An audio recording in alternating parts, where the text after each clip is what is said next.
Good evening, all. Good evening, Good sir. evening. Good evening. എങ്ങനെ ഉണ്ടായിരുന്നു Christmas ഒക്കെ എല്ലാവർക്കും?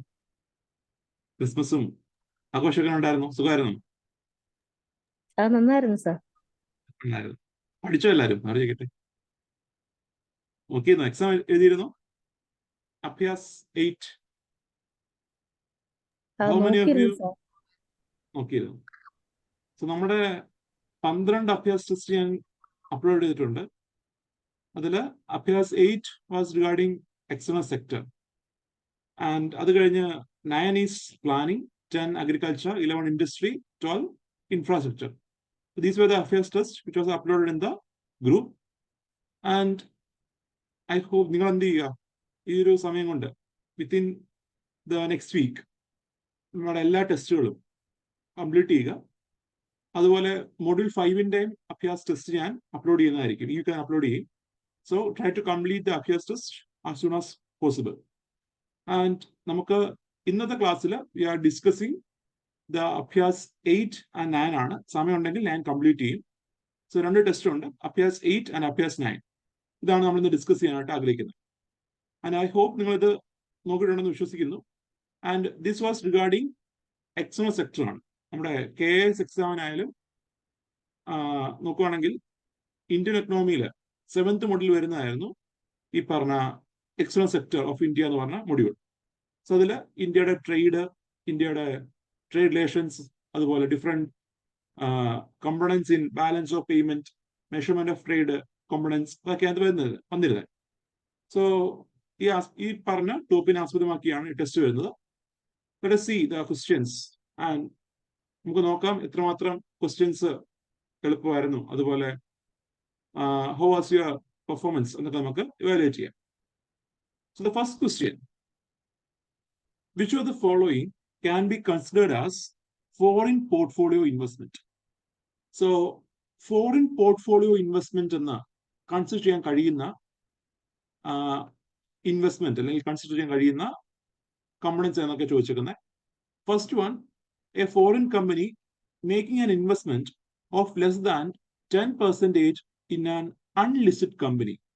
നമ്മൾ പറഞ്ഞതാണ്, if there is N investment which is happening in an unlisted company, നമ്മുടെ സെബി പറയുന്ന റെഗുലേഷൻസ് പ്രകാരം സ്റ്റോക്ക് എക്സ്ചേഞ്ചുകളിൽ ലിസ്റ്റ് ചെയ്യപ്പെടാത്ത ഒരു കമ്പനിയിലേക്ക് വരുന്ന നിക്ഷേപം, അതെന്ത് തന്നെ ആയാലും, അത് 10% താഴെയോ മേലെയോ, irrespective of the threshold limit, that will be considered as FDI എന്നാ പറഞ്ഞത്. ഇവിടെ ചോദിച്ചത് എന്താണ്? A foreign company making an investment of less than 10% in an unlisted company എന്നാണ്. സോ അൺലിസ്റ്റഡ് കമ്പനിയിൽ 10% ആണെങ്കിലും 0 ആണെങ്കിലും, അല്ലെ 1 ആണെങ്കിലും അല്ലെ 2 ആണെങ്കിലും, whether the investment is happening in unlisted company, അതെന്താണ്? FD ആണ്. സോ ഫസ്റ്റ് സ്റ്റേറ്റ്മെന്റ് തെറ്റാണ്. Then global depository receipt. So നമ്മൾ പറഞ്ഞതാണ് GDR, അതുപോലെ അമേരിക്കൻ ഡിപ്പോസിറ്റ് റെസിപ്റ്റ്, ഇതൊക്കെ എന്താണ്? As per RBI these are FDI ആണ്. ഒരു ഫോറിൻ ഇൻവെസ്റ്ററിന് ഇന്ത്യയിലെ ഒരു കമ്പനിയിൽ ഷെയർ കിട്ടാൻ വേണ്ടിയുള്ള ഒരു ഓപ്ഷൻ ആണ് എന്ത്? Deposit receipt. And this will be done with the support of custodian bank, ഇല്ലേ? Custodian bank, overseas depository bank, ഇവിടെ സഹോദരൂടെയാണ് ഈ ഒരു ട്രാൻസ്ഫർ നടക്കുന്നത്. In India there will be domestic custodian bank, in a foreign country there will be overseas depository bank. And അങ്ങനെ ഈ പറഞ്ഞ GDR facility or GDR വഴി ഈ പറഞ്ഞ കസ്റ്റമറിന്, ഒരു foreign ഇൻവെസ്റ്ററിന്, he can acquire some shares of a company. And അതെന്താണ്? ഒരു FDI ആണ്. സോ സെക്കൻഡും ഇല്ല. Then third, grants from foreign countries. So grants എന്ന് പറയുമ്പോൾ നോക്ക്, ഇത് വൺ വേ പേയ്മെന്റ് ആണ്, ഇല്ലേ? ഒരു ട്രാൻസ്ഫർ പേയ്മെന്റിന്റെ പെർസ്പെക്റ്റീവ് കണക്കാക്കാൻ പറ്റുന്ന ഒന്നാണ് ഗ്രാന്റ് എന്ന് പറയുമ്പോൾ. And grant is not a part of capital account, it is a part of current account ആണ്. അതുകൊണ്ട് തന്നെ തേർഡും ഇല്ല. So you can see none of these can be considered as foreign portfolio investment in India. The detailed elaboration or detailed key is given in the slide. നിങ്ങൾക്ക് നോട്ടിനകത്ത് ഞാൻ share ചെയ്തിട്ടുണ്ട് already. So ആ ഡീറ്റെയിൽഡ് കീ എന്ത് ചെയ്യുക, വായിക്കുക. ഞാൻ പറഞ്ഞ കാര്യം തന്നെയാണ് അതിലും കിടക്കുന്നത്. And next question, in the context of India, which of the following factors is or are contributors to reducing the risk of a currency crisis. Currency crisis, ഒരു രൂപയുടെ മൂല്യം ഇടിയുന്ന അവസ്ഥ, അതാണ് കറൻസി ക്രൈസിസ് ഉദ്ദേശിക്കുന്നത്. സോ ഒരു രൂപയുടെ അല്ലെങ്കിൽ ഒരു ഡൊമസ്റ്റിക് കറൻസിയുടെ വാല്യൂ കുറയുന്ന അവസ്ഥയെ റെഡ്യൂസ് ചെയ്യാൻ കഴിയുന്ന ഫാക്ടേഴ്സ് അല്ലെങ്കിൽ റെഡ്യൂസ് ചെയ്യാൻ കഴിയുന്ന കംപ്ലൈൻസ് എന്നൊക്കെയാണ് ചോദ്യം. സോ ഫോറിൻ റെമിറ്റൻസ് എന്ന് പറയുമ്പോൾ എന്താ, വിദേശത്ത് നിന്ന് വരുന്ന ഒരു വൺ വേ പേയ്മെന്റ് ആണ്, ട്രാൻസ്ഫേഴ്സിനകത്ത് വരുന്നതാണ് റെമിറ്റൻസ്. സോ ട്രാൻസ്ഫേഴ്സ് അധികമാകുമ്പോൾ, ഇന്ത്യയിലേക്ക് ഫോറിൻ റെമിറ്റൻസ് വരുമ്പോൾ എന്താണ്, you can see that will increase the availability of foreign currency reserves in India. ഇന്ത്യയിലുള്ള ഫോറിൻ കറൻസി റിസർവ് ഇൻക്രീസ് ചെയ്യാൻ കാണാവൂ, അല്ലെങ്കിൽ ഇൻഫ്ലോ ഓഫ് ഫോറിൻ റിസർവ് ആണ് ഫോറിൻ റെമിറ്റൻസ് വഴി ഉണ്ടാകുന്നത്. അതുകൊണ്ട് തന്നെ we can see that can help in reducing the risk of currency crisis. ഇപ്പോൾ നമ്മുടെ രൂപയുടെ കാര്യം എടുക്കുമ്പോൾ നമുക്കറിയാം, രൂപ is following the exchange mechanism of managed floating system ആണ്, അല്ലേ? മാനേജ്ഡ് ഫ്ലോട്ടിംഗ് മെക്കാനിസം ആണ് ഇന്ത്യ ഫോളോ ചെയ്യുന്നത്. അതായത് മെജോറിറ്റി കേസിലും ഡിമാൻഡ് ആൻഡ് സപ്ലൈ അനുസരിച്ചാണ് രൂപയുടെ വില നിശ്ചയിക്കപ്പെടുന്നത്. എന്നാൽ ചില സാഹചര്യങ്ങളിൽ രൂപയുടെ വില അധികം താഴ്ന്നു പോകുമ്പോൾ, ഒരു പരിധിയിൽ കൂടുതൽ ഇടിയുമ്പോൾ, ഗവൺമെന്റ് എന്ത് ചെയ്യുന്നു? Government will intervene, government or RBI will intervene to reduce that fall. അല്ലെങ്കിൽ ഇപ്പോൾ കൂടിപ്പോകുമ്പോൾ എന്ത് ചെയ്യാം? ഇന്റർവീൻ ചെയ്യാം. സോ ഫോറിൻ റെമിറ്റൻസ് എന്ന് പറയുമ്പോൾ ഇങ്ങോട്ട് പൈസ വന്നോണ്ടിരിക്കുക. So that can contribute to reduce the currency crisis, because ഇവിടേക്ക് ഇൻഫ്ലോ ആണ്. ഇൻഫ്ലോ വരുന്നതെല്ലാം എന്താണ്? നമ്മുടെ കറൻസി ക്രൈസിസിനെ കുറയ്ക്കുന്ന ഫാക്ടറാണ്. So foreign remittance is contributing to reduce the risk of currency crisis. Then second, increasing export. Export promote ചെയ്യുക. അതാണെങ്കിലോ, ഒന്ന് നോക്കൂ, ഇവിടെ നിന്ന് ധാരാളം ഉൽപ്പന്നം നമ്മൾ കയറ്റുമതി ചെയ്യുകയാണ്.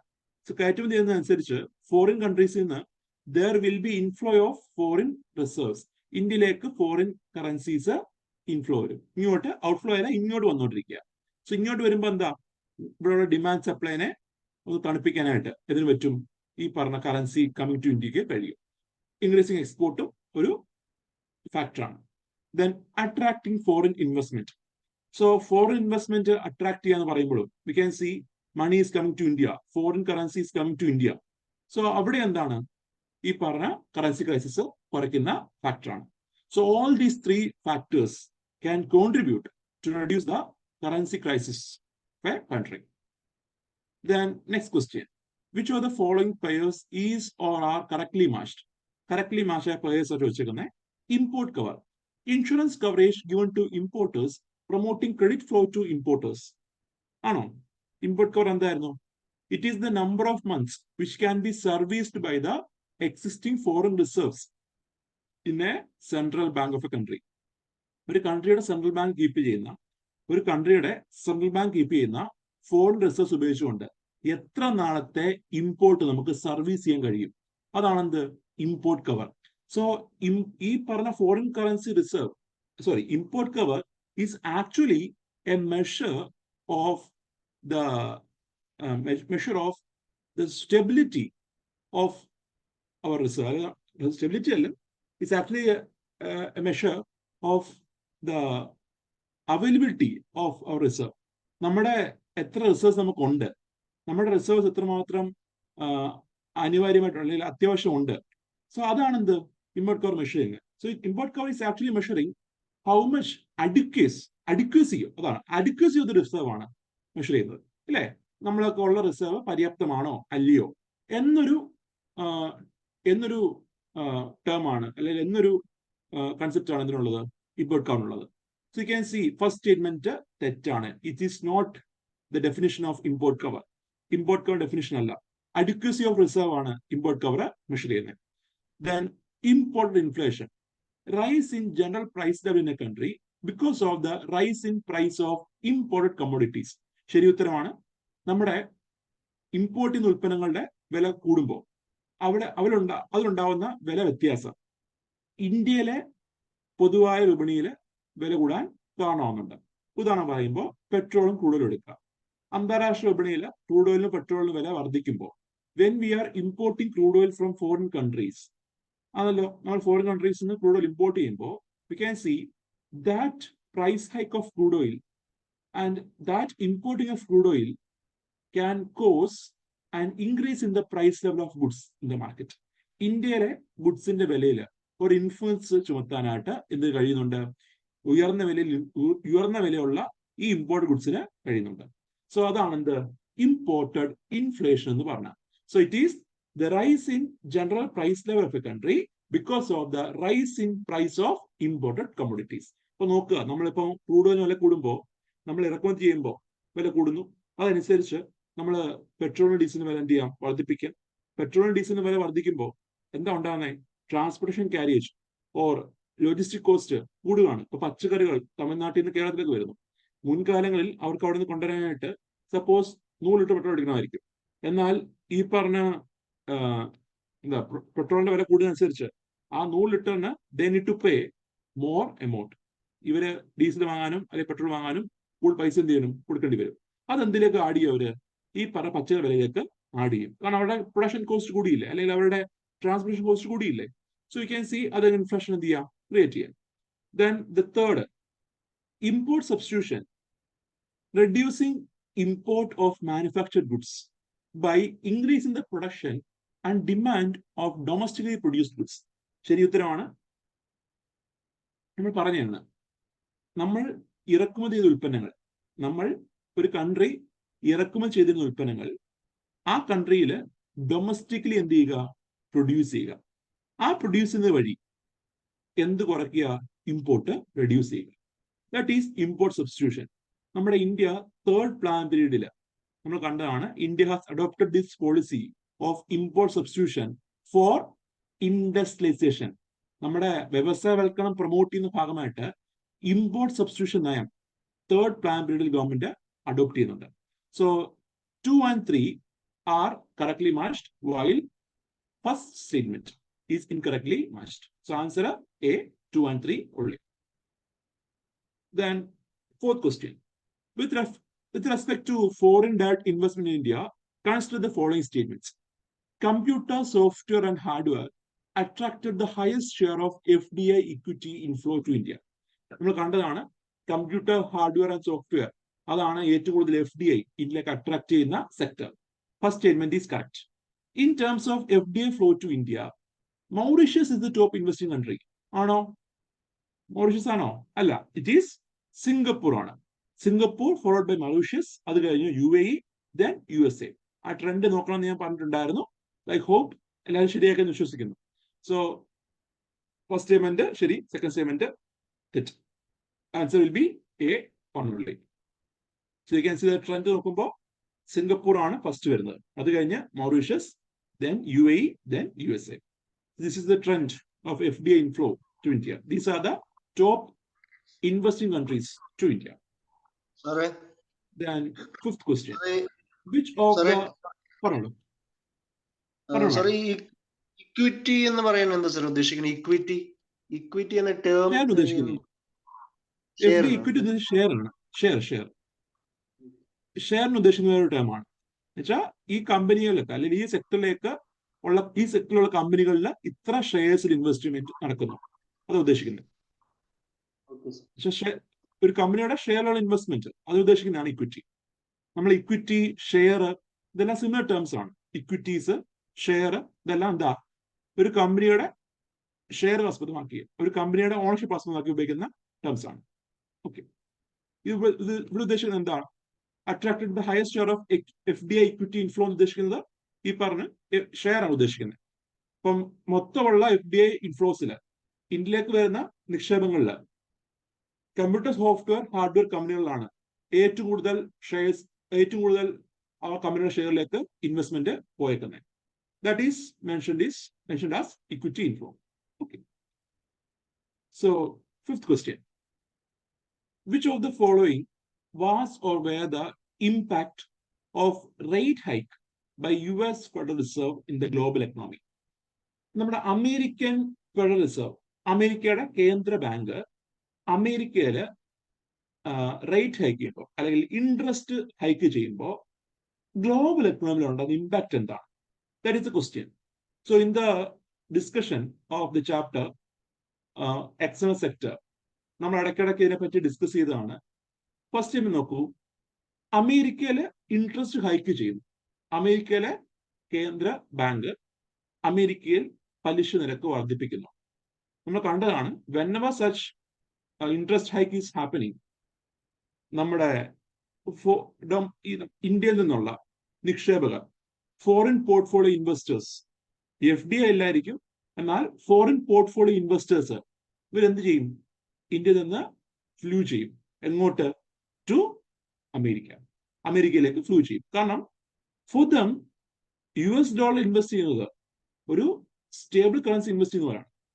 ഇന്ത്യൻ രൂപയിൽ ഇൻവെസ്റ്റ് ചെയ്യുമ്പോൾ വി ക്യാൻ സി ഇന്ത്യൻ രൂപ ഒരു അൺസ്റ്റേബിൾ കറൻസിയാണ്, ഒരു സ്റ്റെബിലിറ്റി ഭയങ്കര കുറവുള്ള കറൻസിയാണ് ഡോളറുമായിട്ട് കമ്പയർ ചെയ്യുമ്പോൾ.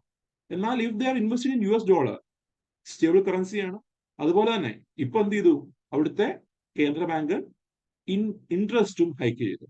So these people will be interested to invest in the America's shares, അല്ലെങ്കിൽ അമേരിക്കയിലെ ഷെയർ മാർക്കറ്റിലോ അല്ലെങ്കിൽ ബോണ്ട് മാർക്കറ്റിലോ ഇൻവെസ്റ്റ് ചെയ്യാൻ താല്പര്യം കാണിക്കും. അപ്പോൾ എന്തുണ്ടാവും? there will be outflow of foreign currency, especially US dollar, from India to America. ഇന്ത്യയിൽ നിന്ന് അമേരിക്കയിലേക്ക് ഔട്ട്ഫ്ലോ ഓഫ് US ഡോളർ ഉണ്ടാവും. അങ്ങനെ ഉണ്ടാകുമ്പോൾ എന്ത് ക്രിയേറ്റ് ചെയ്യും? ഇന്ത്യയില് ഡോളറിന്റെ ഒരു സപ്ലൈ റെഡ്യൂസ് ചെയ്യും, അല്ലെങ്കിൽ ഡോളറിന്റെ അവൈലബിലിറ്റി റെഡ്യൂസ് ചെയ്യും. there will be a shortage of dollar in the Indian market. So ഈ ഷോർട്ടേജ് ഉണ്ടാവുമ്പോൾ, ഡോളറിന്റെ ഷോർട്ടേജ് ഉണ്ടാവുമ്പോൾ എന്തുണ്ടാവും? there will be hike of Indian rupee. കാരണം നമ്മൾ കണ്ടതാണല്ലോ, ഡിമാൻഡ് സപ്ലൈ ഗ്യാപ്പ്. ഡിമാൻഡ് ഉണ്ട്, സപ്ലൈ കുറവാ, എന്തുണ്ടാവും? വില കൂടില്ലേ എന്ന് പറഞ്ഞ പോലെ ഡിമാൻഡ് സപ്ലൈ ഗ്യാപ്പ് ഡോളറിന്റെ കേസിൽ ഉണ്ടാവുമ്പോൾ we could see there will be depreciation of Indian rupee against US dollar. US ഡോളറുമായി കമ്പയർ ചെയ്യുമ്പോൾ, അമേരിക്കൻ ഡോളറുമായി കമ്പയർ ചെയ്യുമ്പോൾ ഇന്ത്യൻ രൂപയുടെ മൂല്യം ഇടിയുന്നു, ഇല്ലേ? അങ്ങനല്ലേ? ഇവിടുന്ന് ഇൻവെസ്റ്റ്മെന്റ് എല്ലാം പിൻവലിച്ച് ഫോറിൻ പോർട്ട്ഫോളിയോ ഇൻവെസ്റ്റേഴ്സ് അമേരിക്കയിലേക്ക് പോകുമ്പോൾ എന്താ ഉണ്ടാവുന്നത്? അമേരിക്കയിലേക്ക് ധാരാളം ഫോറിൻ കറൻസി റിസർവ് ഇന്ത്യയിൽ നിന്ന് പോവുകയാണ്. അവിടെ ടെമ്പററി ഷോർട്ടേജ് അവിടെ ക്രിയേറ്റ് ചെയ്യുന്നു. അതിന്റെ ഭാഗമായിട്ട് you can see there will be depreciation of rupee compared to dollar. Domestic കറൻസിയുടെ മൂല്യം എന്ത് ചെയ്യും? ഇടിയും. Then അതുപോലെ തന്നെ you can see when there is rate hike of US Federal Reserve in America, what about the current account deficit? നമ്മുടെ current account deficit എന്തായിരിക്കും? കൂടുമോ കുറയുമോ? അല്ലെങ്കിൽ കറണ്ട് അക്കൗണ്ട് ഡെഫിസിറ്റ് കൂടുമോ കുറയുമോ? എന്തായിരിക്കും ഉണ്ടാവുന്നത്?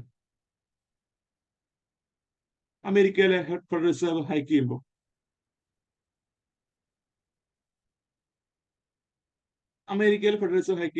കറണ്ട് അക്കൗണ്ട് ഡെഫിസിറ്റ് അത് കൂടുമായിരിക്കും കുറയുമായിരിക്കും? ഇൻക്രീസ് ചെയ്യാം. ഇപ്പൊ നോക്കുമ്പോൾ പെട്ടെന്നാണ് എന്ത് വലിയ ഇടി ഉണ്ടാവുന്നത്? നമ്മുടെ രൂപയുടെ മൂല്യം അങ്ങ് ഇടിഞ്ഞ് താഴോട്ട് പോകുന്നത്. സോ വലിയ രീതിയിൽ താഴോട്ട് ഇടിയുമ്പോൾ യു ക്യാൻ സി നമ്മുടെ ഫോറിൻ കറൻസി ഇൻഫ്ലോയെക്കാളിലും ഔട്ട്ഫ്ലോ ഉണ്ടായിക്കൊണ്ടിരിക്കുന്നത്. കറണ്ട് അക്കൗണ്ടിലായാലും ക്യാപിറ്റൽ അക്കൗണ്ടിലായാലും സെയിം തിങ് എന്ത് ചെയ്യാം? ഉണ്ടാവാം. കറണ്ട് അക്കൗണ്ടിൽ ഉണ്ടാകുന്ന എങ്ങനെയാ? ഇപ്പൊ ഇമ്പോർട്ട് ചെയ്യുമ്പോൾ കോസ്റ്റ് വലിയതായിട്ട് കൂടിക്കൊണ്ടിരിക്കും. ഇമ്പോർട്ട് ചെയ്യുമ്പോൾ we can see the cost of import will be increasing high and higher, കൂടിക്കൊണ്ടേയിരിക്കും. പെട്ടെന്ന് ഇപ്പൊ പെട്രോൾ ഇമ്പോർട്ട് ചെയ്യുന്നു, അല്ലെങ്കിൽ ഈ പറഞ്ഞ ക്രൂഡ് ഓയിൽ ഇമ്പോർട്ട് ചെയ്യുന്നു, അല്ലെങ്കിൽ എന്തെങ്കിലും സാധനം ഇമ്പോർട്ട് ചെയ്യുന്നു. ആ ഇമ്പോർട്ട് കോസ്റ്റ് എന്ത് ചെയ്യും? പെട്ടെന്ന് ഒരു ഹൈക്ക് ചെയ്യും, പെട്ടെന്ന് കൂടും. സോ ഇമ്പോർട്ട് കോസ്റ്റ് കൂടുമ്പോൾ എന്താ meaning? there will be outflow of foreign currency ആണ്. ഇമ്പോർട്ട് കോസ്റ്റ് കൂടുമ്പോഴും ഇന്ത്യയിൽ നിന്നുള്ള കറൻസി വിദേശത്തേക്ക് പോകുകയില്ലേ? ഔട്ട്ഫ്ലോ ആണ്. ഔട്ട്ഫ്ലോ കൂടുമ്പോൾ കറണ്ട് അക്കൗണ്ട് ഡെഫിസിറ്റ് എന്താ? വൈഡൻ ചെയ്യാം. അതുപോലെ യു ക്യാൻ സി ഈ ഒരു എക്കണോമിയിലേക്ക് ഇപ്പോ American federal reserve rate hike ചെയ്തു. ആ സമയത്ത് ഇന്ത്യയിലേക്ക് വരുന്ന ഫോറിൻ പോർട്ട്ഫോളിയോ ഇൻവെസ്റ്റേഴ്സിന്റെ എണ്ണം എന്തായിരിക്കും? കുറവായിരിക്കും. കാരണം എന്താ? they are more interested in investing better investment option ആണ്. ഒരു ഫോറിൻ പോർട്ട്ഫോളിയോ ഇൻവെസ്റ്റർ എന്താ നോക്കുന്നത്? Better return. എവിടെയാണോ ബെറ്റർ റിട്ടേൺ കിട്ടുന്നത് അവിടെ ഇൻവെസ്റ്റ് ചെയ്യുക. അതാണ് അവരുടെ പെർസ്പെക്റ്റീവ്. അല്ലാതെ ഈ പറഞ്ഞ FDI കണക്ക് മാനേജ്മെന്റോ അല്ലെങ്കിൽ കൺട്രോൾ ഓഫ് ഓണർഷിപ്പോ ഒന്നും അല്ല അവരുടെ എയിം. അവരുടെ മെയിൻ എയിം എന്താ? പെട്ടെന്ന് ലാഭം ഉണ്ടാക്കുക. പ്രോഫിറ്റ് ഉണ്ടാക്കുക. That is the core aim of this foreign portfolio investors. അതുകൊണ്ട് തന്നെ വെൻ അമേരിക്കയിലെ റിസർവ് ഇൻക്രീസ് ചെയ്യുമ്പോൾ അമേരിക്കയിലേക്ക് എന്ത് ചെയ്യും? നിക്ഷേപം പോകും, ഇന്ത്യയിലേക്കുള്ള നിക്ഷേപം കുറയും. അപ്പൊ ഞാൻ പണ്ടൊരിക്കൽ പറഞ്ഞതാണ്, നമ്മുടെ 2008 സാമ്പത്തിക മാന്ദ്യ സമയത്ത് വി ക്യാൻ സി അമേരിക്ക ഉൾപ്പെടെയുള്ള വിവിധ രാജ്യങ്ങൾ തകർന്നു. ആ സമയത്ത് ഇന്ത്യയുടെ കേസ് നോക്കുമ്പോൾ India was not much affected thanks to the government policies. വലിയ ഇമ്പാക്ട് ഉണ്ടായില്ല, കുറവായിരുന്നു, ഉണ്ടായ പക്ഷേ കുറവായിരുന്നു. ആ ഇമ്പാക്ട് കുറവായതുകൊണ്ട് തന്നെ നിക്ഷേപകർ എന്ത് ചെയ്തു? ഇന്ത്യയിലേക്ക് വന്നു. Foreign portfolio investors they invest in shares, bonds of India. എന്നാൽ പോസ്റ്റ് 2015 ശേഷം ഈ കണ്ടീഷൻ സ്റ്റേബിൾ ആയപ്പോൾ, നമ്മുടെ ഗ്ലോബൽ എക്കണോമി ഒന്ന് സ്റ്റെബിലിറ്റിയിലേക്ക് എത്തിയ സമയത്ത് ഈ ഫോറിൻ പോർട്ട്ഫോളിയോ ഇൻവെസ്റ്റേഴ്സ് എന്ത് ചെയ്തു? ഇന്ത്യയിൽ നിന്ന് പതുക്കെ വിട്ടുകഴിഞ്ഞു തുടങ്ങി. ബിക്കോസ് അവരുടെ ഹോം കൺട്രിയിൽ, ഇപ്പൊ അമേരിക്ക ഉൾപ്പെടെയുള്ള ഹോം കൺട്രിയിൽ എന്താണ് ഇൻവെസ്റ്റ്മെന്റ് ഓപ്ഷന് ബെറ്റർ ആയി. വിച്ച് മീൻസ് എന്താ? It is better to invest in their country, their own country. അവരങ്ങോട്ട് പോയി, ഇവിടെ നിന്ന് വിട്ടുപോയി. സോ ഇത് ഉണ്ടാവുന്നതാണ്, ഇടയ്ക്കിടയ്ക്ക് ഇങ്ങനെ പൊയ്ക്കൊണ്ടേയിരിക്കുന്നതാണ്. That is why this foreign portfolio investment is called hot money. കാരണം എന്താ? ഒരു സ്റ്റെബിലിറ്റി ഇല്ല, പെട്ടെന്ന് എന്ത് ചെയ്യാം? വോളറ്റിലായിട്ട് മാറാം. സോ ഇത് വെച്ച് നമുക്ക് ഈ ഒരു നോളജ് വെച്ച് നമുക്ക് ക്വസ്റ്റ്യൻ നോക്കാം. Which of the following was or were the impact of rate hike by US Federal Reserve Nation? First statement, depreciation of US dollar against most currencies. അമേരിക്കയിലെ റിസർവ് റേറ്റ് ഹൈക്ക് ചെയ്യുമ്പോൾ US ഡോളറിന്റെ value കുറയുമോ? ഇല്ല, appreciate ഉണ്ടാവുന്നത്. നമ്മൾ കണ്ടല്ലോ, അമേരിക്കയിലെ federal reserve rate hike ചെയ്തപ്പോ we can see that Indian രൂപയുടെ മൂല്യം ഇടിഞ്ഞു. Which means there is depreciation of rupee against dollar. രൂപയുടെ മൂല്യം ഡോളറുമായി കമ്പയർ ചെയ്യുമ്പോൾ കുറഞ്ഞു. അല്ലെങ്കിൽ വി ക്യാൻ സേ, ഇതിനെ വേറൊരു രീതി പറയുകയാണെങ്കിൽ, there will B appreciation of US dollar against Indian rupee. Indian രൂപയെ അപേക്ഷിച്ച് നോക്കുമ്പോൾ നമ്മുടെ US ഡോളർ മെച്ചപ്പെട്ടു. സോ ഫസ്റ്റ് സ്റ്റേറ്റ്മെന്റ് തെറ്റാണ്. Depreciation of US dollar against most currency അല്ല, മറിച്ച് appreciation of US dollar against most currency. Then second statement, widening of current account deficit in net importing economy. Net importing economy north നോക്കൂ, net importing എന്ന് പറഞ്ഞു. Net importing എന്ന് വെച്ചാൽ എന്താ meaning? ഒരു കൺട്രിയിലെ ഇമ്പോർട്ട് എക്സ്പോർട്ടിനേക്കാൾ കൂടുതലാണ്. ഇമ്പോർട്ട് എക്സ്പോർട്ടിനേക്കാൾ കൂടുതലാണ്. That country is called as net importing country. ഇപ്പൊ നെറ്റ് എക്സ്പോർട്ടിംഗ് കൺട്രി ആയിരുന്നെങ്കിൽ വിച്ച് മീൻസ് എന്താ? എക്സ്പോർട്ട് കൂടുതലാണ് ഇമ്പോർട്ടിനേക്കാളും. ഇവിടെ പറഞ്ഞത് നെറ്റ് ഇമ്പോർട്ടിംഗ് കൺട്രിയാണ്. ഇപ്പൊ നെറ്റ് ഇമ്പോർട്ടിംഗ് കൺട്രിയില് കറണ്ട് അക്കൗണ്ട് ഡെഫിസിറ്റ് എന്തായിരിക്കും? വൈഡൻ ചെയ്യും. കാരണം എന്താ? ബിക്കോസ് ദ ഇമ്പോർട്ട് കോസ്റ്റ് കൂടും. ഇമ്പോർട്ട് കോസ്റ്റ് കൂടുമ്പോൾ മോർ ഫോറിൻ കറൻസി എന്ത് ചെയ്യേണ്ടി വരും? പോകേണ്ടി വരും. പിന്നെ വേറൊരു ഇത് പറയുമ്പോൾ ഇപ്പം നിങ്ങൾ ചോദിക്കാം, സാർ അങ്ങനെയാണെങ്കിൽ depreciation is actually promoting export എന്ന് പറയുന്നില്ലേ? ഡിപ്രീസിയേഷൻ ഉണ്ടാകുമ്പോൾ, രൂപയുടെ മൂല്യം ഇടുമ്പോൾ എക്സ്പോർട്ടിനെ പ്രൊമോട്ട് ചെയ്യുമെന്ന് പറയുന്നുണ്ട്. പക്ഷെ ഇവിടെ പറഞ്ഞ എന്താണ്? ആ ഒരു കാര്യം നെഗേറ്റ് ചെയ്യുകയാണ്. ആ ഒരു കാര്യം നെഗേറ്റ് ചെയ്യാൻ വേണ്ടിയാണ് എന്ത്? നെറ്റ് ഇമ്പോർട്ടിംഗ് കൺട്രി എടുത്തു പറഞ്ഞത്. നെറ്റ് ഇമ്പോർട്ട് ചെയ്യുന്ന എക്കണോമി എടുത്തു പറയുമ്പോൾ നമുക്ക് ഒരിക്കലും എന്ത് പറ്റില്ല? ആ എക്സ്പോർട്ട് കൂടുതലാണ് അല്ലെങ്കിൽ എക്സ്പോർട്ട് പ്രൊമോട്ട് ചെയ്യുന്നു എന്ന് നമുക്ക് പറയാൻ പറ്റില്ല. കാരണം എന്താ? ഇവർ ഓൾറെഡി പറഞ്ഞു അതല്ല. We are mentioning about net importing കൺട്രിയാണ്. നെറ്റ് ഇമ്പോർട്ടിംഗ് കൺട്രിയിൽ കറണ്ട് അക്കൗണ്ട് ഡെഫിസിറ്റ് വൈഡൻ ചെയ്യത്തേ ഉള്ളൂ. കാരണം എന്താ? ഇമ്പോർട്ടാണ് അവിടെ കൂടുതൽ. സോ ഇമ്പോർട്ട് കോസ്റ്റ് കൂടുന്നു, എക്സ്പോർട്ട് ഇമ്പോർട്ട് കോസ്റ്റ് കൂടുന്നു, കറണ്ട് അക്കൗണ്ട് ഡെഫിസിറ്റ് കൂടിക്കൊണ്ടിരിക്കും. നേരെ മറിച്ച് നെറ്റ് എക്സ്പോർട്ടിംഗ് കൺട്രി ആയിരുന്നെങ്കിൽ, അത് export is more than import ആണെങ്കിൽ കറണ്ട് അക്കൗണ്ട് ഡെഫിസിറ്റ് എന്താ? വലിയത് വൈഡൻ ചെയ്യത്തില്ല. അതിന് കാരണം എക്സ്പോർട്ട് പ്രൊമോട്ട് ചെയ്യും. കാരണം കൂടുതൽ ഉൽപ്പന്നം എന്ത് ചെയ്യും? ഇവിടുന്ന് വാങ്ങും. എക്സ്പോർട്ട് പ്രൊമോട്ട് ചെയ്യുന്നുണ്ട് ബിക്കോസ് ഓഫ് ഡിപ്രീസിയേഷൻ. ഇവിടെ അങ്ങനെയല്ല. We are mentioning about net importing എക്കണോമിയാണ്. So you can see second statement ശരിയാണ്. ദെൻ തേർഡ് നോക്കൂ, increased inflow of foreign portfolio investment to emerging economy. So emerging economy ഉദ്ദേശിക്കുന്നത് India പോലുള്ള വളർന്നു വരുന്ന ഹൈ ഗ്രോത്ത് റേറ്റ് കാണിക്കുന്ന, ഉയർന്ന വളർച്ച നിരക്ക് കാണിക്കുന്ന ഡെവലപ്പിംഗ് കൺട്രീസ്, അവരെയാണ് എന്ത്? എമർജിംഗ് എക്കണോമി പറയുന്നത്. സോ ഹൈ ഗ്രോത്ത് റേറ്റ് കാണിക്കുന്ന developing economies, they are called as emerging economy. So ഈ പറഞ്ഞ എമർജിങ് എക്കണോമിയിലേക്ക് ഇൻക്രീസ്ഡ് ഇൻഫ്ലോ ഉണ്ടാവുമോ? ഇല്ല. ഇൻക്രീസ്ഡ് ഇൻഫ്ലോ അല്ല, മറിച്ച് ഔട്ട്ഫ്ലോ ആണ് ഉണ്ടാവുന്നത്. കാരണം ഇവിടെ നിന്ന് എന്ത് ഇങ്ങോട്ട് പോകും? അമേരിക്കയിലേക്ക് പോവാണ്. സോ തേർഡും വരില്ല. So which of the following where the impact എന്ന് വെച്ചാൽ ഏതൊക്കെയാണ് ഇമ്പാക്ട്? 1 ഇല്ല, 3 ഇല്ല. Answer will be 2 only. 2 only will be the impact of rate hike by US Federal Reserve in global economy. Then next question. Which one of the following is not the most likely measure the government or RBI takes to slow the slide of Indian rupee? Indian രൂപയുടെ മൂല്യം ഇടിയുന്നത് prevent ചെയ്യാനായിട്ട് RBIയോ ഗവൺമെന്റോ എടുക്കാൻ സാധ്യതയില്ലാത്ത നയം എന്താണ്? ചോദ്യം കണ്ടോ? Which of the following is not the most likely measure എന്ന് ചോദിച്ചാൽ, അതായത് ഇന്ത്യൻ രൂപയുടെ മൂല്യം ഇടിയുന്നത് പ്രിവെന്റ് ചെയ്യാനായിട്ട് RBIയോ ഗവൺമെന്റോ എടുക്കാൻ സാധ്യതയില്ലാത്ത നയം എന്ന് ചോദിച്ചാൽ, ഫസ്റ്റ് നോക്കൂ, curbing the import of non essential goods and promoting export. Import of non essential ഗുഡിന്റെ കർബ് ചെയ്യുന്നു. അപ്പൊ എന്താണ്? Import of non essential good curb ചെയ്യുന്നു, which means outflow of foreign currency അവിടെ കർബ് ചെയ്യാണ്. അതുപോലെ promoting export, inflow of foreign reserve promote ചെയ്യുകയാണ്. So inflow more than outflow എന്ന് പറയുമ്പോൾ എന്താണ്? നമ്മുടെ എക്കണോമിയിലേക്ക് ഫോറിൻ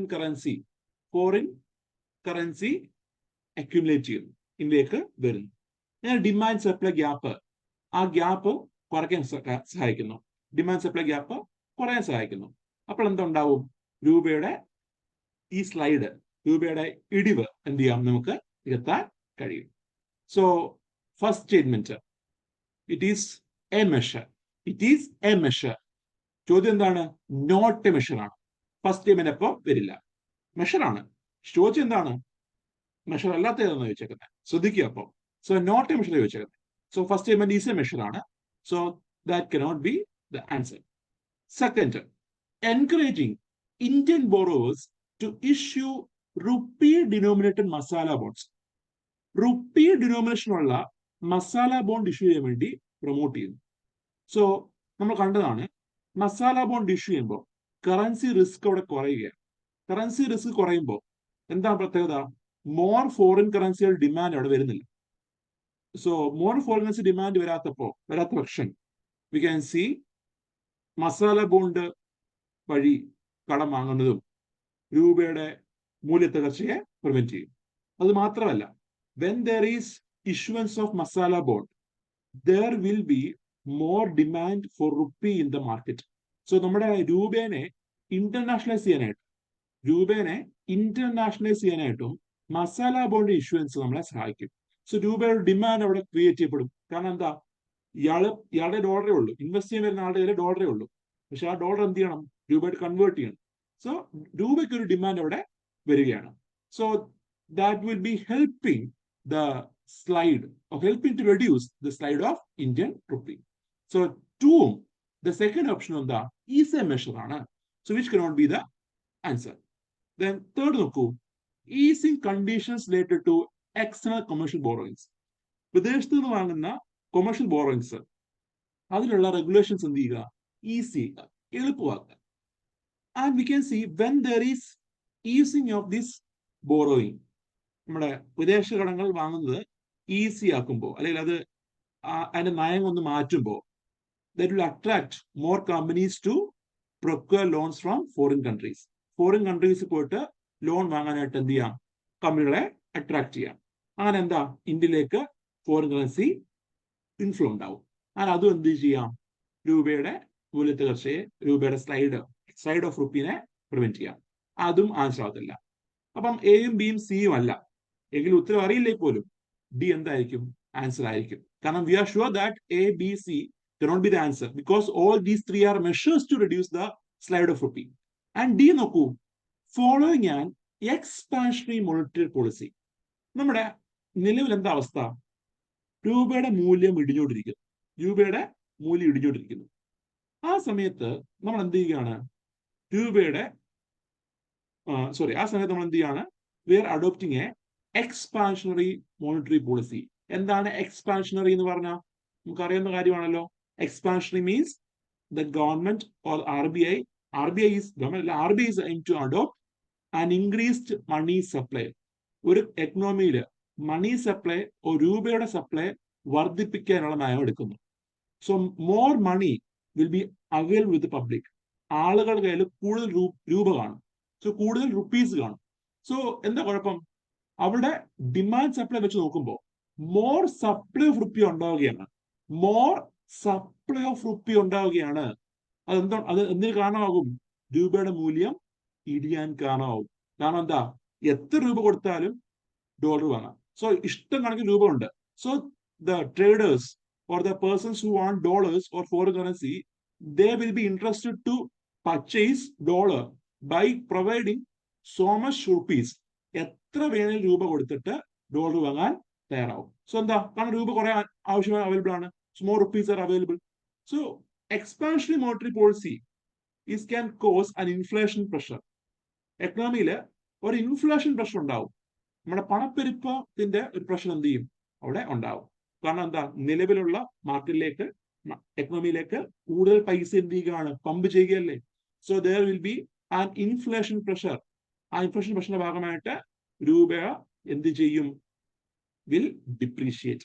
രൂപയുടെ മൂല്യം ഇടിയാം. സോ ചോദ്യം എന്താ? നോട്ട് എ മെഷർ ആണ്. So expansionary policy, monetary policy എടുക്കുന്നത് it is not a measure to prevent the slide of rupee എന്ന് കാണാം. So you can see D will be the answer. Okay,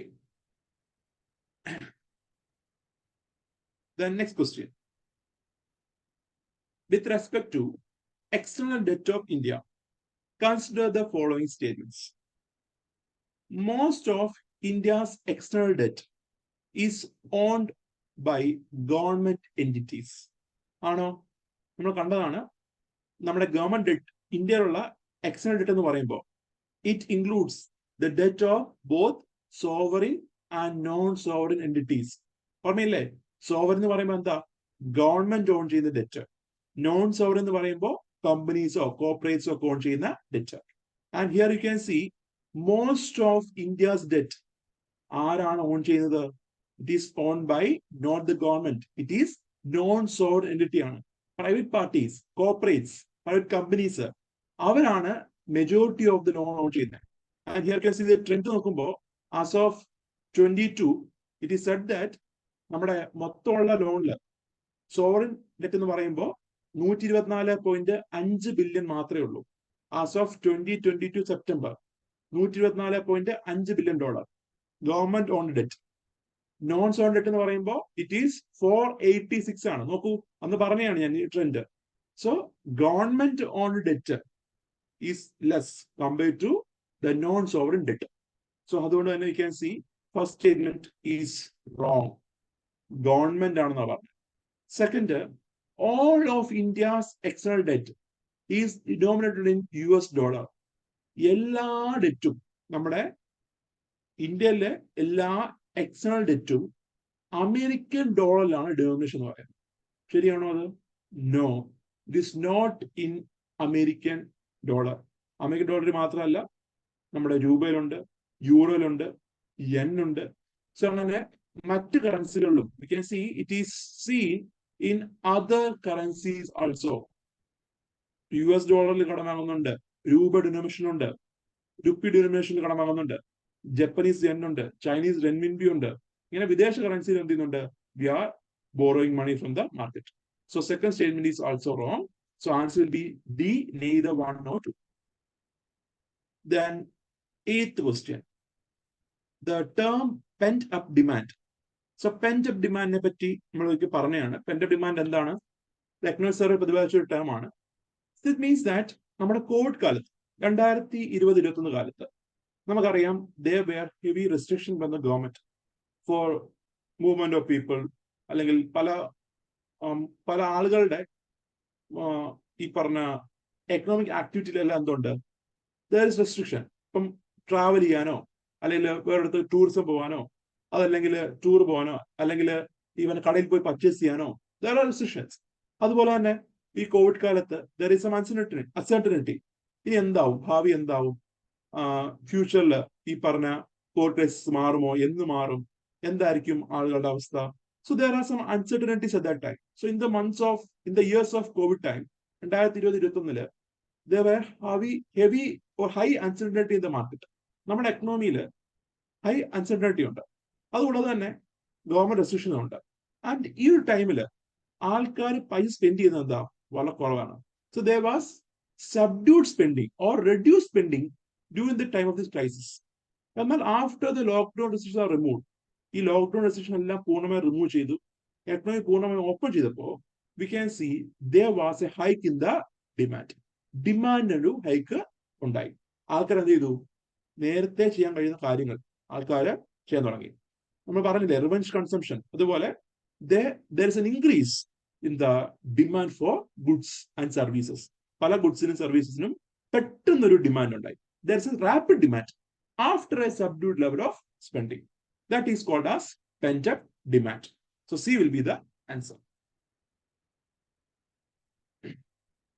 Then consider the following statements regarding external sector of India. Import cover estimate imports of how many months can be covered with the help of foreign reserve held by central bank of the country. Correct, Anna? This is the definition of import cover. Then in 2022, foreign reserve held by RBI exceeds $1,000 billion for the first time. ആണോ? അല്ല, $1000 billion ഒന്നും ആയിട്ടില്ല. എന്നാൽ 650 അടുപ്പിച്ചായിട്ടുണ്ടായിരുന്നു. So almost 650 അടുപ്പിച്ച്. You can see by 2022, the foreign reserve held by RBI for the first time 650 അടുപ്പിച്ച്, approximately 650 അടുപ്പിച്ച് എത്തിയിരുന്നു. അതായിരുന്നു ഹയസ്റ്റ് ട്രെൻഡ് എന്ന് പറഞ്ഞാൽ. 1000 ബില്യൺ എന്നുള്ളത് തെറ്റാണ്. ഇത്ര ലെവലിൽ എന്ത് ചെയ്തിട്ടില്ല, ഫോറിൻ റിസർവ് എത്തിയിരുന്നില്ല. അതുപോലെ as of November 2022, India was the second largest foreign exchange reserve holder in the world. ആണോ? സെക്കൻഡ് ലാർജസ്റ്റ് അല്ലല്ലോ, India was the 6th largest ആണ്, 6ാമത്തെ വലിയ കൺട്രിയാണ്. So as of November 2022, India was the 6th largest foreign exchange reserve holder ആണ്. Also 2022 date നോക്കും, December date നോക്കുമ്പോൾ 562 ആയിട്ട് ആക്ച്വലി ഷ്രിങ്ക് ചെയ്യുന്നുണ്ട്. അതിന് മുന്നേ നമ്മുടെ 22 സമയത്ത് യു ക്യാൻ സി 21-22 സമയത്ത് 2021-22 ടൈമില് ഈ റിസർവ് ഹൈക്ക് ചെയ്യുന്നുണ്ട്. അതിനുശേഷം 2022 നമ്മുടെ രൂപയുടെ fall ഉണ്ടാകുന്നുണ്ടല്ലോ, there was a downfall of rupee. ആ സമയത്ത് RBI ഉണ്ടായിരുന്ന ഫോറിൻ റിസർവ്സ് മാർക്കറ്റിലേക്ക് എന്ത് ചെയ്യുന്നു, പമ്പ് ചെയ്യുന്നുണ്ട് to reduce the downfall of rupee. അങ്ങനെ റിസർവ് കുറയുന്നതായിട്ട് കാണാൻ കഴിയും. സോ ഈ $1,000 എന്നുള്ളത് തെറ്റാണ്. അതുപോലെ സെക്കൻഡ് ലാർജസ്റ്റ് അല്ല, ഇറ്റ് ഈസ് 6th ലാർജസ്റ്റ് ആണ്. So answer will be 1 only. Next question. Which of the following may decrease the current account deficit of India?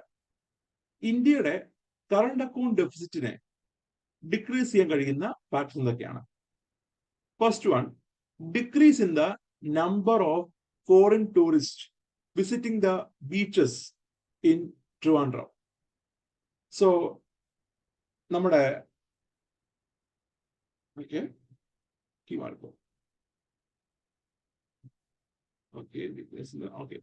So അതിലൊരു എററുണ്ട്, പറയാം.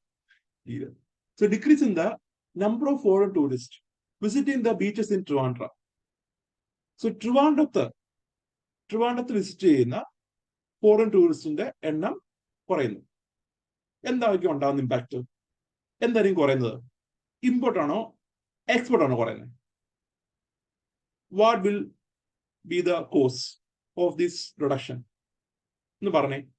നമ്മുടെ ഫോറിൻ ടൂറിസ്റ്റ് ട്രിവാൻഡ്രത്ത് വിസിറ്റ് ചെയ്തത് കുറഞ്ഞു. എക്സ്പോർട്ട് കുറയുമോ ഇമ്പോർട്ട് കുറയും? എക്സ്പോർട്ട് കുറയും. എക്സ്പോർട്ട് കുറയുവാണോ? അതെ. നോക്കൂ, എന്താണ് നമ്മൾ പറഞ്ഞല്ലേ, ടൂറിസം എന്ന് പറയുമ്പോൾ ഇറ്റ് ഈസ് ആക്ച്വലി ആൻ എക്സ്പോർട്ടാണ്. നമ്മൾ എക്സ്പോർട്ട് ചെയ്യുക. ഇപ്പൊ ഈ ടൂറിസ്റ്റുകൾ ഇന്ത്യയിലേക്ക് വരുമ്പോൾ we can see money is coming to India. പൈസ വരികയാണെങ്കിൽ അല്ലേ, പൈസ when there is inflow of money എന്തായിരിക്കും? അത് എക്സ്പോർട്ട് ആയിരിക്കും. When there is outflow of money എന്തായിരിക്കും? ഇമ്പോർട്ട് ആയിരിക്കും. ഇവിടെ നോക്കൂ, എന്താ ട്രിവാൻഡ്രത്തുള്ള ബീച്ചില് ഫോറിൻ ടൂറിസ്റ്റ് എണ്ണം കുറയുന്നു. എന്ത് കുറഞ്ഞു? എക്സ്പോർട്ട് കുറഞ്ഞു. ഇനി നമ്മൾ പറഞ്ഞല്ലോ കറണ്ട് അക്കൗണ്ട് ഡെഫിസിറ്റ് എന്ന് പറഞ്ഞാൽ എന്താ? കറണ്ട് അക്കൗണ്ട് ഡെഫിസിറ്റ് എന്ന് പറയുമ്പോൾ ഇറ്റ് ഈസ് ആക്ച്വലി സിംപ്ലി പറഞ്ഞു കഴിഞ്ഞാൽ it is the difference between നമ്മുടെ എക്സ്പോർട്ടും ഇമ്പോർട്ടും ആണ്. അതിൽ ബാലൻസ് ഓഫ് വിസിബിൾ ഉണ്ട്, ബാലൻസ് ഓഫ് ഇൻവിസിബിൾ ഉണ്ട്. സോ ബാലൻസ് ഓഫ് വിസിബിളിന്റെയും ബാലൻസ് ഓഫ് ഇൻവിസിബിളിന്റെയും നെറ്റ് ആണ് എന്ത്? Current account deficit. ആ വാല്യൂ നെഗറ്റീവ് ആണെങ്കിൽ we can see there is current account deficit. So export minus import positive ആണെങ്കിൽ എന്തായി? കറണ്ട് അക്കൗണ്ട് സർപ്ലസ് ആയി. എക്സ്പോർട്ട് മൈനസ് ഇമ്പോർട്ട് നെഗറ്റീവ് ആണെങ്കിൽ എന്താ മീനിങ്? എക്സ്പോർട്ട് അല്ലെങ്കിൽ നമുക്ക് കിട്ടുന്ന പൈസയേക്കാൾ കൂടുതൽ എന്ത് ചെയ്യുന്നു? നമ്മള് കൊടുക്കുന്നു. അതാണ് എക്സ്പോർട്ട് മൈനസ് ഇമ്പോർട്ട് നെഗറ്റീവ് ആയി കഴിഞ്ഞാൽ മീനിങ്. സോ ഈ നെഗറ്റീവ് ആകുമ്പോൾ നമ്മൾ എന്ത് പറയും? There is current account deficit. Positive ആണെങ്കിൽ current account surplus. And here നോക്കൂ, ചോദ്യം എന്താണ്? ഇതിൽ ഏതൊക്കെയാണ് കറണ്ട് അക്കൗണ്ട് ഡെഫിസിറ്റ് കുറയ്ക്കാവുന്നത്? ഫസ്റ്റ് സ്റ്റേറ്റ്മെന്റിൽ എന്താ പറഞ്ഞേക്കുന്നത്? എക്സ്പോർട്ട് കുറയുന്ന പറഞ്ഞേക്കുന്നത്. ഫോറിൻ ടൂറിസ്റ്റ് ബീച്ചിൽ വരുന്നത് കുറയുമ്പോൾ എക്സ്പോർട്ട് കുറയുന്നു, വിച്ച് മീൻസ് ഈ വാല്യൂ കുറയുക, ഈ എക്സ്പോർട്ട് വാല്യൂ കുറയുക. ആൻഡ് എക്സ്പോർട്ട് വാല്യൂ കുറയുമ്പോൾ എന്തുണ്ടാവും? ഈ പറഞ്ഞ ഡെഫിസിറ്റ് ഗ്യാപ്പ്, ഈ പറഞ്ഞ ഡിഫറൻസ് വൈഡൻ ചെയ്യും. സോ കറണ്ട് അക്കൗണ്ട് ഡെഫിസിറ്റ് കുറയ്ക്കുകയാണോ ചെയ്യുന്നത്? അല്ല. When export is reduced, there will be reduction of foreign earnings of a country. ഒരു കൺട്രിയുടെ ഫോറിൻ ഏർണിങ്സ് കുറയുകയാണ്. അപ്പൊ എക്സ്പോർട്ട് മൈനസ് ഇമ്പോർട്ട് എന്ന് പറയുമ്പോൾ ആ വാല്യൂ എന്ത് ചെയ്യുന്നു? പിന്നെയും കൂടും, പിന്നെയും നെഗറ്റീവ് കൂടും, അല്ലെങ്കിൽ അതിന്റെ ഗ്യാപ്പ് എന്ത് ചെയ്യും? പിന്നെയും കൂടും. So gap will be increased. So current account deficit decrease ചെയ്യുമോ? അത് ഇല്ല. ഫസ്റ്റ് സ്റ്റേറ്റ്മെന്റ് ഡിക്രീസ് ചെയ്യില്ല. Rather it will increase the current account deficit. Current account deficit കൂട്ടുന്നൊരു ഫാക്ടറാണ്. അടുത്തത് decrease in the price of crude oil in the global market. അന്താരാഷ്ട്ര വിപണിയിൽ crude oil വില കുറയുന്നു. അന്താരാഷ്ട്ര വിപണിയിൽ ക്രൂഡ് ഓയിൽ വില കുറയുന്നു. എന്തായിരിക്കും ഇമ്പാക്ട്? അന്താരാഷ്ട്ര വിപണിയിൽ ക്രൂഡ് ഓയിൽ വില കുറയുമ്പോൾ ഇമ്പോർട്ട് എന്ത് ചെയ്യും? കുറയും. ഈ ഒരു കമ്പണന്റ് താഴേക്ക് പോകും. ഈ ഒരു കമ്പണന്റ് താഴേക്ക് പോകുമ്പോൾ എന്ത് ബെനിഫിറ്റ് ആണ്? ഈ ഗ്യാപ്പ് കുറയും. സപ്പോസ് ഇത് 100 കോടി, നേരത്തെ ഇത് 110 കോടി എന്ന് വെച്ചോ. ആ സമയത്താണ് കൂടുതൽ വില കുറയുന്നു, വിച്ച് മീൻസ് 100 മൈനസ് 90 കോടിയായിട്ട് ആ ഇമ്പോർട്ട് കുറഞ്ഞു. അപ്പോൾ എന്തായി? ആ ഡെഫിസിറ്റ് മാറിയില്ലേ? ആ കറണ്ട് ഡെഫിസിറ്റ് കുറഞ്ഞില്ലേ? സോ നേരത്തെ 110, 100 മൈനസ് 110 നെഗറ്റീവ് ആയിരുന്നു. ഇപ്പോൾ എന്താ? അത് മാറി. ആ കറണ്ട് ഡെഫിസിറ്റ് ചേഞ്ച് ചെയ്തു. So decrease in the price of crude oil in the global market is actually contributing to reduce the current account deficit. So second ശരിയാണ്.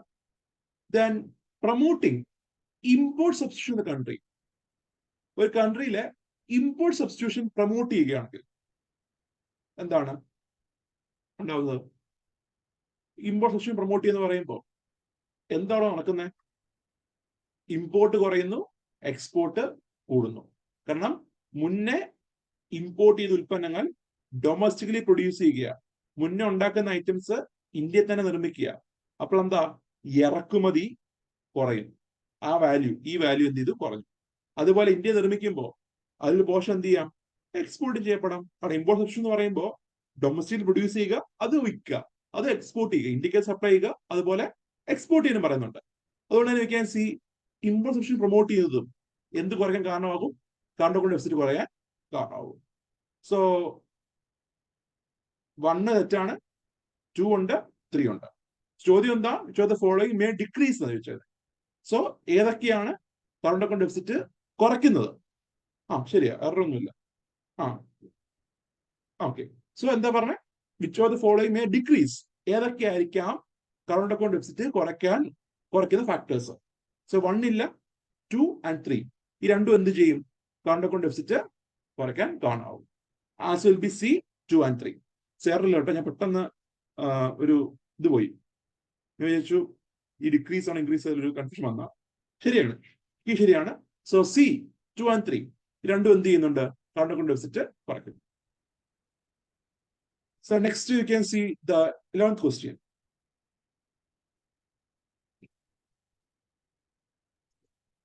consider the following statements regarding ADD, anti-dumping duty. Anti-dumping duty is imposed to counter the negative impact of import subsidies to protect domestic producers. നമുക്ക് ഓർമ്മയുണ്ടല്ലോ anti dumping duty എന്ന് പറഞ്ഞാൽ എന്താണെന്ന് ഓർമ്മയുണ്ടോ? ഒരു foreign country അവിടുത്തെ domestic മാർക്കറ്റിനേക്കാൾ കുറഞ്ഞ വിലയ്ക്ക് ഒരു ഉൽപ്പന്നം എക്സ്പോർട്ട് ചെയ്യുന്നു ഇന്ത്യയിലേക്ക്. എന്തിനു വേണ്ടിയാണ്?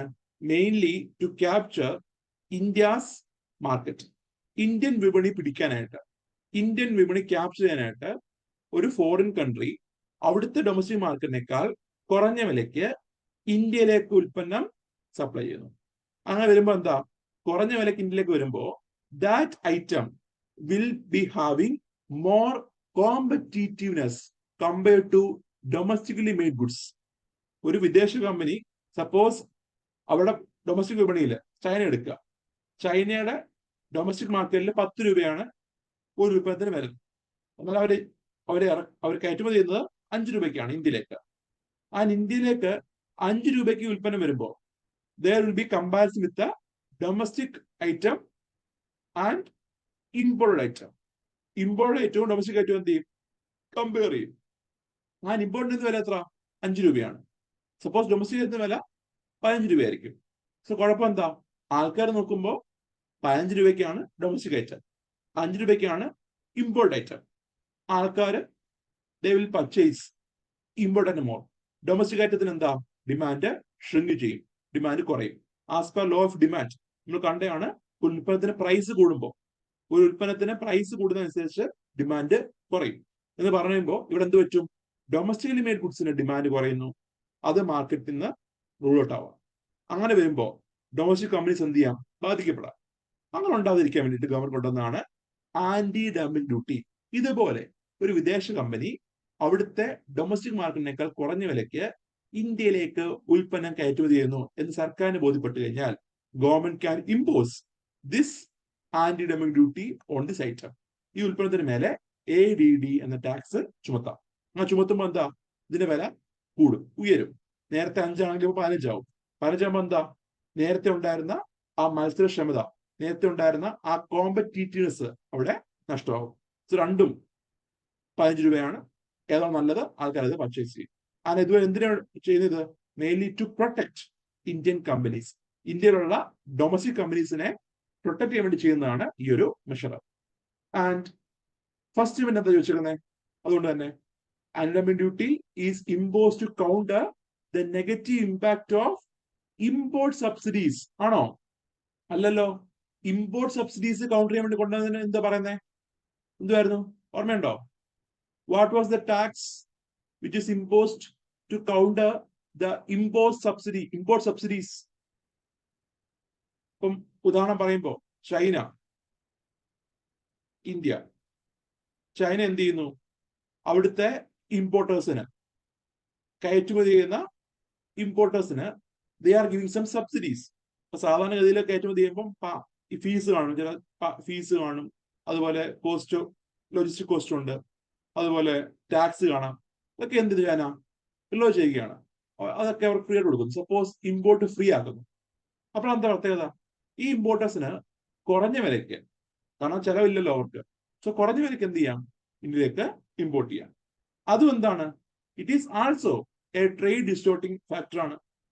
നമ്മുടെ ഫ്രീ ട്രേഡിനെ ഡിസ്റ്റോർട്ട് ചെയ്യുന്ന ഒരു കോമ്പണന്റ് ആണ്. ആൻഡ് ഇത് കൗണ്ടർ ചെയ്യാനായിട്ട് നമ്മുടെ ഇന്ത്യ കൊണ്ടുവന്ന ടാക്സ് ആയിരുന്നു എന്ത്? Counter vailing duty. Counter vailing duty.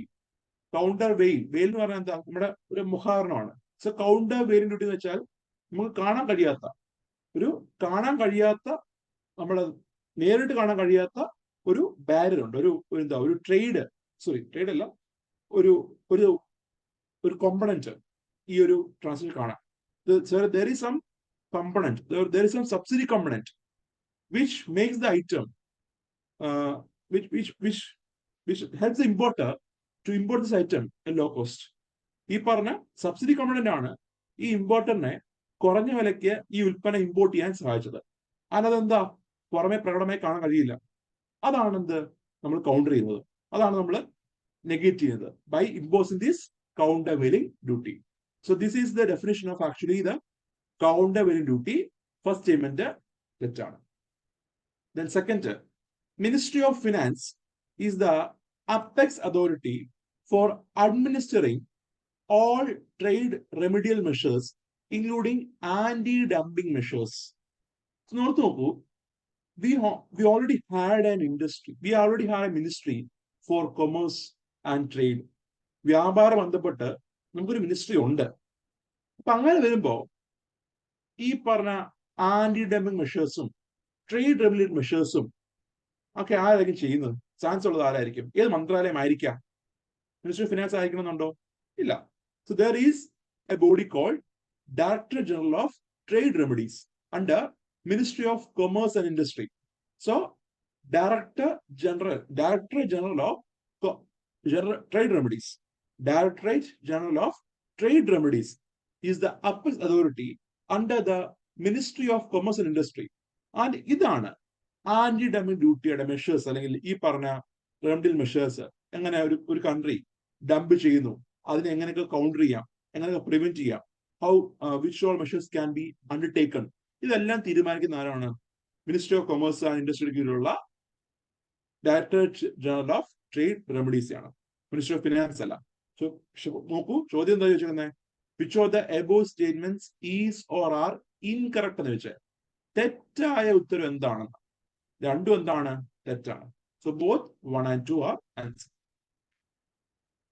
Then comes to the following statements regarding foreign portfolio investment. Foreign portfolio investment is a part of country's capital account. ശരിയാണല്ലോ? Capital account വരുന്നതാണ്. First statement is correct. Equity investment not exceeding 49% of the total paid up capital of the company is FPI. കണ്ടോ? So ഇവിടെ നോക്കൂ, equity investment എന്നുണ്ടോ? Equity investment, so which means investing in the shares ഉദ്ദേശിക്കുന്നത്. ഒരു കമ്പനിയുടെ ഷെയർസിൽ invest ചെയ്യുന്ന പറയുന്നതാണ്. So എത്രയായിരുന്നു പെർസെന്റേജ്? ഒരു കമ്പനിയുടെ മൂലധനത്തിന്റെ, ഒരു കമ്പനിയുടെ മൊത്തം ഷെയർസിന്റെ 10% താഴെ വരുന്നത് മാത്രമാണ് എന്ത്? FPI. So it is not 49%. മറ്റെന്താ പറഞ്ഞേ? If the investment is of value less than 10% of shares, ഒരു കമ്പനിയുടെ മൊത്തം ഷെയർസിന്റെ 10% താഴെ മാത്രമാണ് എന്ത്? FPI. 10% മേലെ വരുന്ന എല്ലാം FDI ആണ്. ആൻഡ് ആൾസോ ഈ പറഞ്ഞ അൺലിസ്റ്റഡ് കമ്പനി ആണെങ്കിൽ ഈ ഒരു ക്രൈറ്റീരിയയും ഈ ഒരു ത്രെഷോൾഡ് ലിമിറ്റും ഫോളോ ചെയ്യില്ല. ആൻഡ് സെക്ടർ ലിമിറ്റ് എന്ന് പറഞ്ഞാൽ എന്താണ്? നമ്മുടെ FDI പറഞ്ഞ ലിമിറ്റ് ആണ്. FDI പറയുന്നുണ്ടല്ലോ, ചില മേഖലയിൽ 100% FDI, ചില മേഖലയിൽ 49% FDI, ചില മേഖലയിൽ 70% FDI.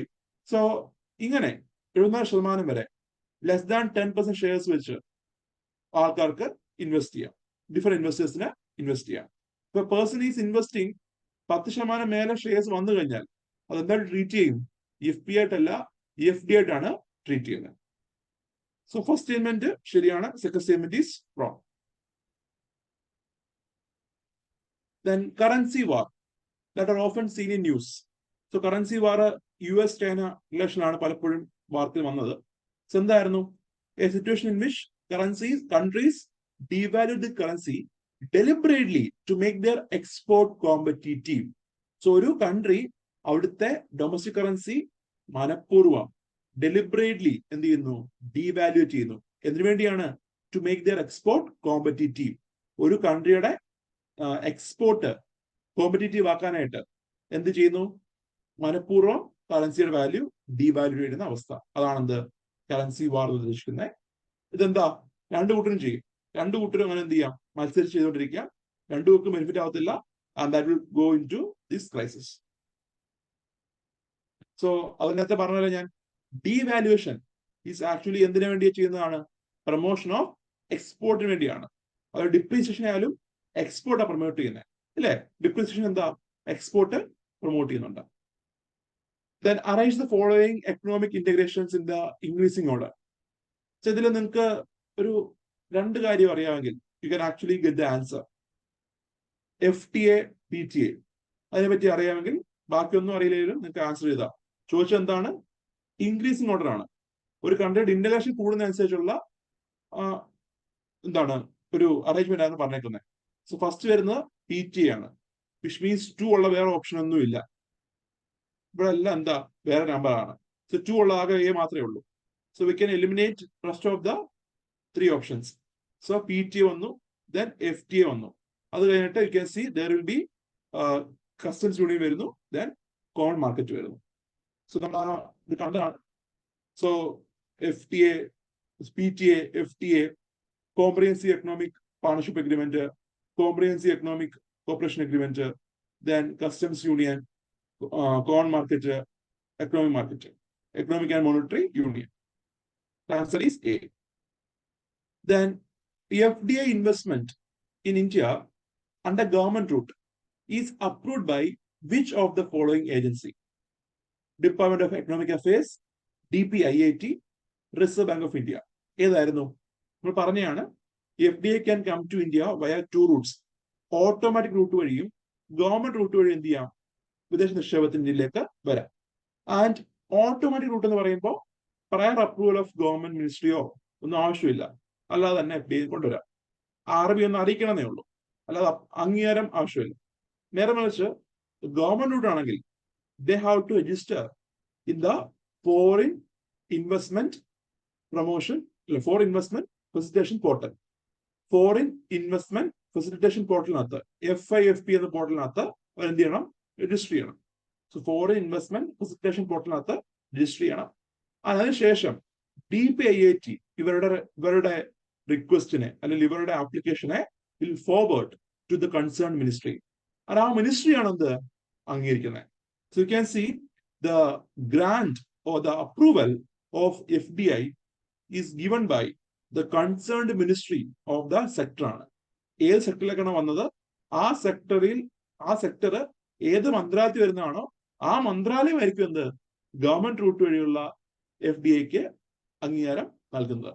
സോ ഇതിൽ ഒന്നുമല്ല A, B, C and D. None of the above ആണ് ആൻസർ.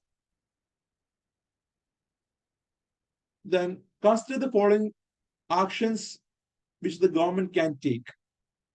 നമ്മുടെ ഗവൺമെന്റ് എടുക്കാൻ പറ്റുന്ന ആക്ഷൻസ് പറയുന്നത് devaluing the domestic currency, reduction in the export subsidy, adopting suitable export policies which attract greater FDI and more funds from FII.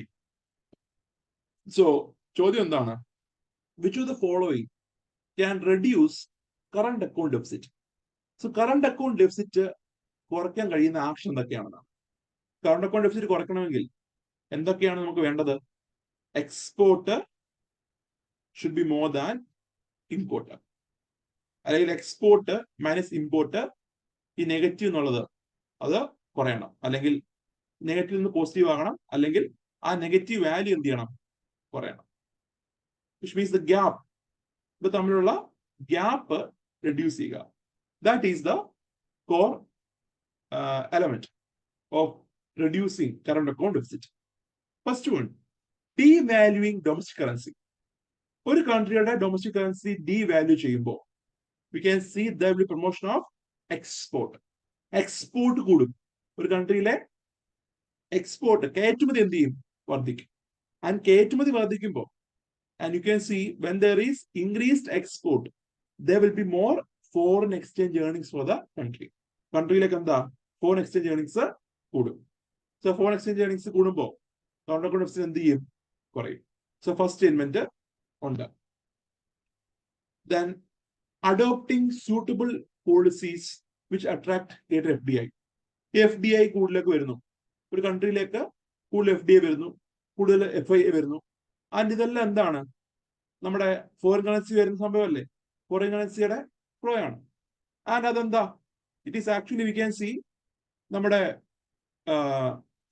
Deficit കുറയ്ക്കാൻ സഹായിക്കുന്നുണ്ട്. നമ്മുടെ foreign currency inflow വരുന്നതനുസരിച്ച് there will be more coming of foreign reserves. FDI വരുന്നതനുസരിച്ച് foreign reserves കൂടുതൽ വരുന്നു. അങ്ങനെ എന്താ ഈ പറഞ്ഞ ഡെഫിസിറ്റ് കുറയ്ക്കാൻ. ഇവിടെ നോക്കുവാണെങ്കിൽ സ്പെസിഫിക് ആയിട്ട് പറയാന്ന് വെച്ചോ, കറണ്ട് അക്കൗണ്ട് ഡെഫിസിറ്റ് എടുത്ത് പറഞ്ഞേക്കുന്നത്, കറണ്ട് അക്കൗണ്ട് ഡെഫിസിറ്റ് എടുത്ത് പറഞ്ഞേക്കാം. അപ്പൊ നിങ്ങൾക്ക് ഡൗട്ട് വരാം, കറണ്ട് അക്കൗണ്ട് ഡെഫിസിറ്റിന്റെ ഭാഗമല്ലല്ലോ FDI. FDI വരുന്നത് നമ്മുടെ ക്യാപിറ്റൽ അക്കൗണ്ടിൽ വരുന്നതല്ലേ. അതുപോലെ നമ്മുടെ FII ആയാലും ക്യാപിറ്റൽ അക്കൗണ്ട് വരുന്നതല്ലേ, ഫോറിൻ ഇൻവെസ്റ്റ്മെന്റ് അല്ലേ. നമ്മൾ പറഞ്ഞൊരു കാര്യമുണ്ട്, കറണ്ട് അക്കൗണ്ട് ഡെഫിസിറ്റ് ആ ഗ്യാപ്പ് അല്ലെങ്കിൽ കറണ്ട് അക്കൗണ്ട് ഡെഫിസിറ്റ് നമ്മൾ എങ്ങനെ റെഡ്യൂസ് ചെയ്യുന്നത്? By creating surplus in the capital account. Capital അക്കൗണ്ടിൽ സർപ്ലസ് ചെയ്തിട്ടാണ് എന്ത് കറണ്ട് അക്കൗണ്ട് ഡെഫിസിറ്റ് റിഡ്യൂസ് ചെയ്യുന്നത്. And also you can see വേറെ ഓപ്ഷൻസ് ഒന്നുമില്ല. ഇതൊരു പ്രീവിയസ് ക്വസ്റ്റ്യൻ ആണ്. This is a previous question ആണ്. ആൻഡ് യു ക്യാൻ സി വേറെ ഓപ്ഷൻ ഒന്നും ഇല്ലതാണ്. അതുകൊണ്ട് തന്നെ യു ക്യാൻ സി 1 ഉണ്ട്. ഇനി 2 നോക്കൂ. Reduction in export subsidy. Export subsidy government കുറയ്ക്കുന്നു. ഇപ്പൊ ഗവൺമെന്റ് എക്സ്പോർട്ട് സബ്സിഡി കൊടുക്കുമ്പോൾ എക്സ്പോർട്ട് എന്ത് ചെയ്യും? പ്രൊമോട്ട് ചെയ്യപ്പെടും. So when there is export subsidy there will be promotion of export. കൂടുതൽ ആൾക്കാർ എന്ത് ചെയ്യും? ഉൽപ്പന്നം എക്സ്പോർട്ട് ചെയ്യുന്നു. എക്സ്പോർട്ടേഴ്സ് എക്സ്പോർട്ട് ചെയ്യും. പക്ഷെ ഇവിടെ എന്താ പറഞ്ഞത്? എക്സ്പോർട്ട് സബ്സിഡി റെഡ്യൂസ് ചെയ്യുന്ന പറഞ്ഞത്. എക്സ്പോർട്ട് സബ്സിഡി റെഡ്യൂസ് ചെയ്യുമ്പോൾ എന്താ കുഴപ്പം? എക്സ്പോർട്ട് സബ്സിഡി റെഡ്യൂസ് ചെയ്യുമ്പോൾ യു ക്യാൻ സി എക്സ്പോർട്ട് കുറയും.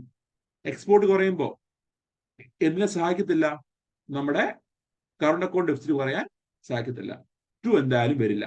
സോ 2 വരില്ലെങ്കിൽ യു ക്യാൻ എലിമിനേറ്റ് ഓപ്ഷൻ എയും ബിയും പോയി. പിന്നെ സിയും ബിയും മാത്രമേ ഉള്ളൂ. ഇതിൽ D1 ഉണ്ടെന്ന് നമുക്കറിയാം, കാരണം devalue currency it's a promotion factor ആണ്. സോ 1 ഉണ്ട്, പിന്നെ ഒരു 3 മാത്രമേ ഉള്ളൂ. So adopting suitable policies by attracting FDI and more funds from FII, foreign institution ഇൻവെസ്റ്റ്മെന്റും FDI വരുമ്പോൾ എന്താണ്? ഇന്ത്യയിലേക്ക് കറൻസി ഫ്ലോ കൂടുന്നു, അല്ലെങ്കിൽ ഫോറിൻ കറൻസി ഫ്ലോ വരികയാണ്. അതെന്ത് ചെയ്യാം? നമ്മുടെ കറണ്ട് അക്കൗണ്ട് ഡെഫിസിറ്റിലെ ഗ്യാപ്പ് കുറയ്ക്കാൻ സഹായിക്കാം. എങ്ങനെയാന്ന് പറഞ്ഞു കഴിഞ്ഞാൽ, ഇപ്പം നിക്ഷേപം ഇവിടെ കൂടുതൽ വരുന്നു. നിക്ഷേപം കൂടുതൽ വരുന്നതനുസരിച്ച് ഇൻവെസ്റ്റ്മെന്റ് വരുന്നു. ഇൻവെസ്റ്റ്മെന്റ് വരുന്നതനുസരിച്ച് എന്ത് ചെയ്യാം? എക്സ്പോർട്ട് പ്രൊമോട്ട് ചെയ്യപ്പെടാം. നിക്ഷേപം കൂടുതൽ വരുന്നു, ഇവിടെ ആൾക്കാർ ഇൻവെസ്റ്റ് ചെയ്യുകയാണ്. സോ അതുവഴി എന്ത് ചെയ്യാം? എക്സ്പോർട്ട് കൂടുതൽ പ്രൊമോട്ട് ചെയ്യാം. കാരണം നിക്ഷേപം നടക്കുമ്പോൾ പ്രൊഡക്ഷൻ ഉണ്ടാവും. there will be more production of goods. അതിന്റെ ഭാഗമായിട്ട് ഡൊമസ്റ്റിക് പ്രൊഡക്ഷൻ കൂടുന്നതനുസരിച്ച് എക്സ്പോർട്ട് എന്ത് ചെയ്യാം? പ്രൊമോട്ട് ചെയ്യപ്പെടും, അല്ലേ? അപ്പൊ ആ രീതി നോക്കുമ്പോൾ എന്താ ഈ പറഞ്ഞ FDI കൂടുതൽ വരുന്നത്, FII കൂടുതൽ വരുന്നത് എന്തിനാ നെഗറ്റ് ചെയ്യാൻ പറ്റും? നമ്മുടെ കറണ്ട് അക്കൗണ്ട് ഡെഫിസിറ്റ് നെഗറ്റ് ചെയ്യാൻ പറ്റും. കാരണം എക്സ്പോർട്ട് ഭാവിയിൽ കൂടാം by investment to a country. So you can see the current account deficit ഈ പറഞ്ഞ നമ്മുടെ FDI വഴിയും അല്ലെ FDI ഇൻവെസ്റ്റ്മെന്റ് വഴിയും നമുക്ക് എന്ത് ചെയ്യാം? വി ക്യാൻ റെഡ്യൂസ് എന്ന് കാണാം. Okay, so current account deficit can be reduced by boosting export, curbing non-essential import. ഈ പറഞ്ഞ എക്സ്പോർട്ട് പ്രൊമോട്ട് ചെയ്തിട്ടും ഇമ്പോർട്ട് റെഡ്യൂസ് ചെയ്തിട്ടും നമുക്ക് എന്താ കറണ്ട് അക്കൗണ്ട് ഡെഫിസിറ്റ് കുറയ്ക്കാം. അതുപോലെ തന്നെ ഈ പറഞ്ഞ ഇൻവെസ്റ്റ്മെന്റ് വരുന്നതനുസരിച്ച്, ഇൻവെസ്റ്റ്മെന്റ് ഒരു കൺട്രിയിൽ വരുന്നതനുസരിച്ച് അവിടെ എന്താ എക്സ്പോർട്ട് പ്രൊമോട്ട് ചെയ്യാം. അതുവഴി നമുക്ക് പറയാം. അതുപോലെ ഡൊമസ്റ്റിക് കറൻസി വരുന്നതനുസരിച്ച് കുറയുന്ന ഡിവാല്യൂട്ട് ചെയ്യുന്നതനുസരിച്ച് അവിടെ എക്സ്പോർട്ട് പ്രൊമോട്ട് ചെയ്യപ്പെടാം. അതുവഴി യു ക്യാൻ സി എക്സ്പോർട്ട് കൂടുന്നു, ഇൻഫ്ലോ ഓഫ് ഫോറിൻ കറൻസി കൂടുന്നു, അങ്ങനെ കറണ്ട് അക്കൗണ്ട് ഡെഫിസിറ്റ് കുറയുന്നു. സോ ആൻസർ ഡി ആണ്, 1 and 3. ഇതൊരു പ്രീവിയസ് UPSC ക്വസ്റ്റ്യൻ ആണ്. Then which of the following statements regarding FDI is correct? FDI പറ്റിയ ചോദ്യമാണ്. ഇതിൽ ഏതൊക്കെയാണ് correct? FDI investment mainly happens to primary market. ഞാൻ പറഞ്ഞാണല്ലോ, കാരണം FDI എന്ന് പറയുമ്പോൾ ഒരു കമ്പനി പുതിയ ഷെയർസ് ഇഷ്യൂ ചെയ്യും. So whenever there is FDI, new shares are issued by company. പൊതുവിൽ പുതിയ ഷെയർസ് ഇഷ്യൂ ചെയ്തിട്ടാണ് കൊടുക്കുന്നത്. അങ്ങനെ കൊടുക്കുന്ന സമയത്ത് ഈ പറഞ്ഞ ഇൻവെസ്റ്ററിന് they will get a part of ownership, ഒരു ഓണർഷിപ്പ് കിട്ടും. ആ കമ്പനി കൺട്രോൾ ചെയ്യാനോ മാനേജ് ചെയ്യാനോ ഒരു പവർ കിട്ടും. കാരണം ഇൻവെസ്റ്റ്മെന്റ് മോർ ദാൻ 10% ഷെയറിലാണ്. അതുകൊണ്ട് തന്നെ FDI ഇൻവെസ്റ്റ്മെന്റ് പ്രൈമറി മാർക്കറ്റ് വഴിയാണ് first correct. FDI investment is about equity securities. ഷെയറിലാണ് എന്ത് ഇൻവെസ്റ്റ് ചെയ്യുന്നത്. That is also correct. Then FDI investment can happen through foreign currency convertible bonds. നമ്മൾ ക്ലാസ്സിൽ പറയാത്തൊരു കാര്യമാണ് foreign currency convertible bond, FCCB, foreign currency convertible bond. So foreign currency convertible bond എന്ന് പറഞ്ഞു കഴിഞ്ഞാൽ, ഇപ്പോ ഒരു കമ്പനി ഇന്ത്യൻ കമ്പനി അമേരിക്കയിൽ പോയിട്ട് കടം വാങ്ങുകയാണ്. സോ ഒരു ഇന്ത്യൻ കമ്പനി അമേരിക്കയിൽ പോയിട്ട് കടം വാങ്ങും. So they can issue different varieties of bonds. നമ്മുടെ എക്കണോമിയിൽ, ഗ്ലോബൽ എക്കണോമിയിൽ ഡിഫറെന്റ് ടൈപ്സ് ഓഫ് ബോൺസ് ഉണ്ട്. നമ്മൾ കണ്ടില്ല, മസാല ബോണ്ട് എന്നൊക്കെ പറഞ്ഞ ഡിഫറെന്റ് ടൈപ്സ് ഓഫ് ബോൺസ് നമുക്ക് അവൈലബിൾ ആണ്. സോ ഈ ഒരു കമ്പനി അവിടെ ഇൻവെസ്റ്റ് ചെയ്യാൻ ഇഷ്യൂ ചെയ്യാൻ പോകുന്നത് ദേ ആർ ഇഷ്യൂയിങ് FCCB എന്ന് വിചാരിക്കും. ഫോറിൻ കറൻസി കൺവെർട്ടിബിൾ ബോണ്ട് ആണ് ഇന്ത്യയിലെ ഒരു കമ്പനി അമേരിക്കയില് ഇറക്കാൻ പോകുന്നത്, ഇഷ്യൂ ചെയ്യാൻ പോകുന്നത്. ഈ ബോണ്ടിന്റെ പ്രത്യേകത, it is a debt instrument ആണ്. But it will also show an equity nature. മനസ്സിലായോ? ഇത് പൊതുവിൽ പറയുമ്പോൾ എന്താ, ജനറലി സ്പീക്കിംഗ് ഇതൊരു ഡെറ്റ് ഇൻസ്ട്രുമെന്റാ. ഒരു കമ്പനിക്ക് പൈസ മൊബിലൈസ് ചെയ്യാനായിട്ട്, കടം വാങ്ങാനായിട്ട് ഉപയോഗിക്കാൻ കഴിയുന്ന ഒരു ഇൻവെസ്റ്റ്മെന്റ് ഓപ്ഷൻ ആണ് ഈ പറഞ്ഞ FCCB എന്ന് പറയുന്നത്. പക്ഷെ കുഴപ്പം, ഈ പറഞ്ഞ ബോണ്ട് കൈവശം വെക്കുന്ന ആൾക്ക്, ഈ ബോണ്ട് കൈവശം വെക്കുന്ന ആൾക്ക് he has the option to convert the bond amount into shares of the company. മനസ്സിലായോ? എന്നൂടെ പറയാൻ ഞാൻ പറഞ്ഞേ, ഫോറിൻ കറൻസി കൺവെർട്ടിബിൾ ബോണ്ട് എന്ന് പറയുമ്പോൾ ഒരു Indian company is going to USA and issuing foreign currency convertible bond. And ഈ പറഞ്ഞ foreign currency convertible ബോണ്ടിൽ A എന്നൊരാൾ ഇൻവെസ്റ്റ് ചെയ്തു.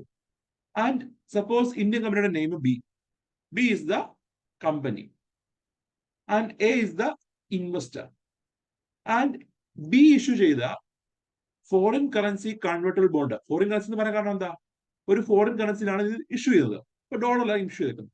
സോ ഫോറിൻ കറൻസിയിൽ ഇഷ്യൂ ചെയ്ത ഈ ബോണ്ട് അയാൾ ഇൻവെസ്റ്റ് ചെയ്യുമ്പോൾ മെയിൻ എയിം എന്താണ്, ഈ കമ്പനിക്ക് പൈസ മൊബിലൈസ് ചെയ്യണം. ഇവർക്ക് ഇവരുടെ നിക്ഷേപം വർദ്ധിപ്പിക്കാനായിട്ടോ അല്ലെങ്കിൽ ഇവരുടെ ബിസിനസ് എക്സ്പാൻഡ് ചെയ്യാനായിട്ടോ പൈസ ആവശ്യമുണ്ട്. സോ അതുകൊണ്ടാണ് ഈ പൈസ മൊബിലൈസ് ചെയ്തത്. സോ ഒരു ഡെറ്റ് ഇൻസ്ട്രുമെന്റ് ആണ്. It is generally debt instrument. പക്ഷേ when this bond is held by the person A എന്ന് പറഞ്ഞ ഇൻവെസ്റ്റർ ഈ ബോണ്ട് കൈവശം വെക്കുമ്പോൾ ഇയാൾക്ക് എന്ത് ചെയ്യാം, ഈ ബോണ്ട് ബിഫോർ മെച്യൂരിറ്റിക്ക് മുന്നേ ഇയാൾക്ക് കൺവേർട്ട് ചെയ്യാം. Can convert into equity shares or shares of the company. ഈ കമ്പനിയുടെ തുല്യമായ ഷെയർസ് ആയിട്ട് ഈ ബോണ്ടിലുള്ള നിക്ഷേപത്തെ കൺവേർട്ട് ചെയ്യാം. Okay, that is foreign currency convertible bond. വിദേശ കറൻസിയിൽ ഒരു ഇന്ത്യൻ കമ്പനി, ഇന്ത്യൻ കമ്പനി ആയിക്കോട്ടെ, ഏതെങ്കിലും കമ്പനി വിദേശത്ത് പോയി ഇഷ്യൂ ചെയ്യുന്ന ബോണ്ടാണ്. ആൻഡ് വെൻ ഈ പറഞ്ഞ ബോണ്ട് മെച്യൂരിറ്റി സമയത്ത് ഇയാൾ റീഇംബേഴ്സ് എന്ന് വെച്ചോ, മെച്യൂരിറ്റി സമയത്ത് ഇയാൾ റീഇംബേഴ്സ് ചെയ്യുന്നു. അതായത് മെച്യൂറായി, സപ്പോസ് 10 വർഷം കഴിഞ്ഞിട്ട് ഈ ബോണ്ട് മെച്യൂറായി, നമ്മുടെ A എന്ന ഇൻവെസ്റ്റർ ഈ പറഞ്ഞ ബോണ്ട് കൊടുത്തു, അയാളുടെ ഇൻവെസ്റ്റ് ചെയ്ത പൈസ തിരിച്ചു കിട്ടുന്നു, റീഇംബേഴ്സ് ചെയ്തു. എങ്കിൽ എന്തായിരിക്കും, FCCB എന്ന് പറഞ്ഞാൽ ഒരു ഡെറ്റ് ഇൻസ്ട്രുമെന്റ് ആയിരിക്കും.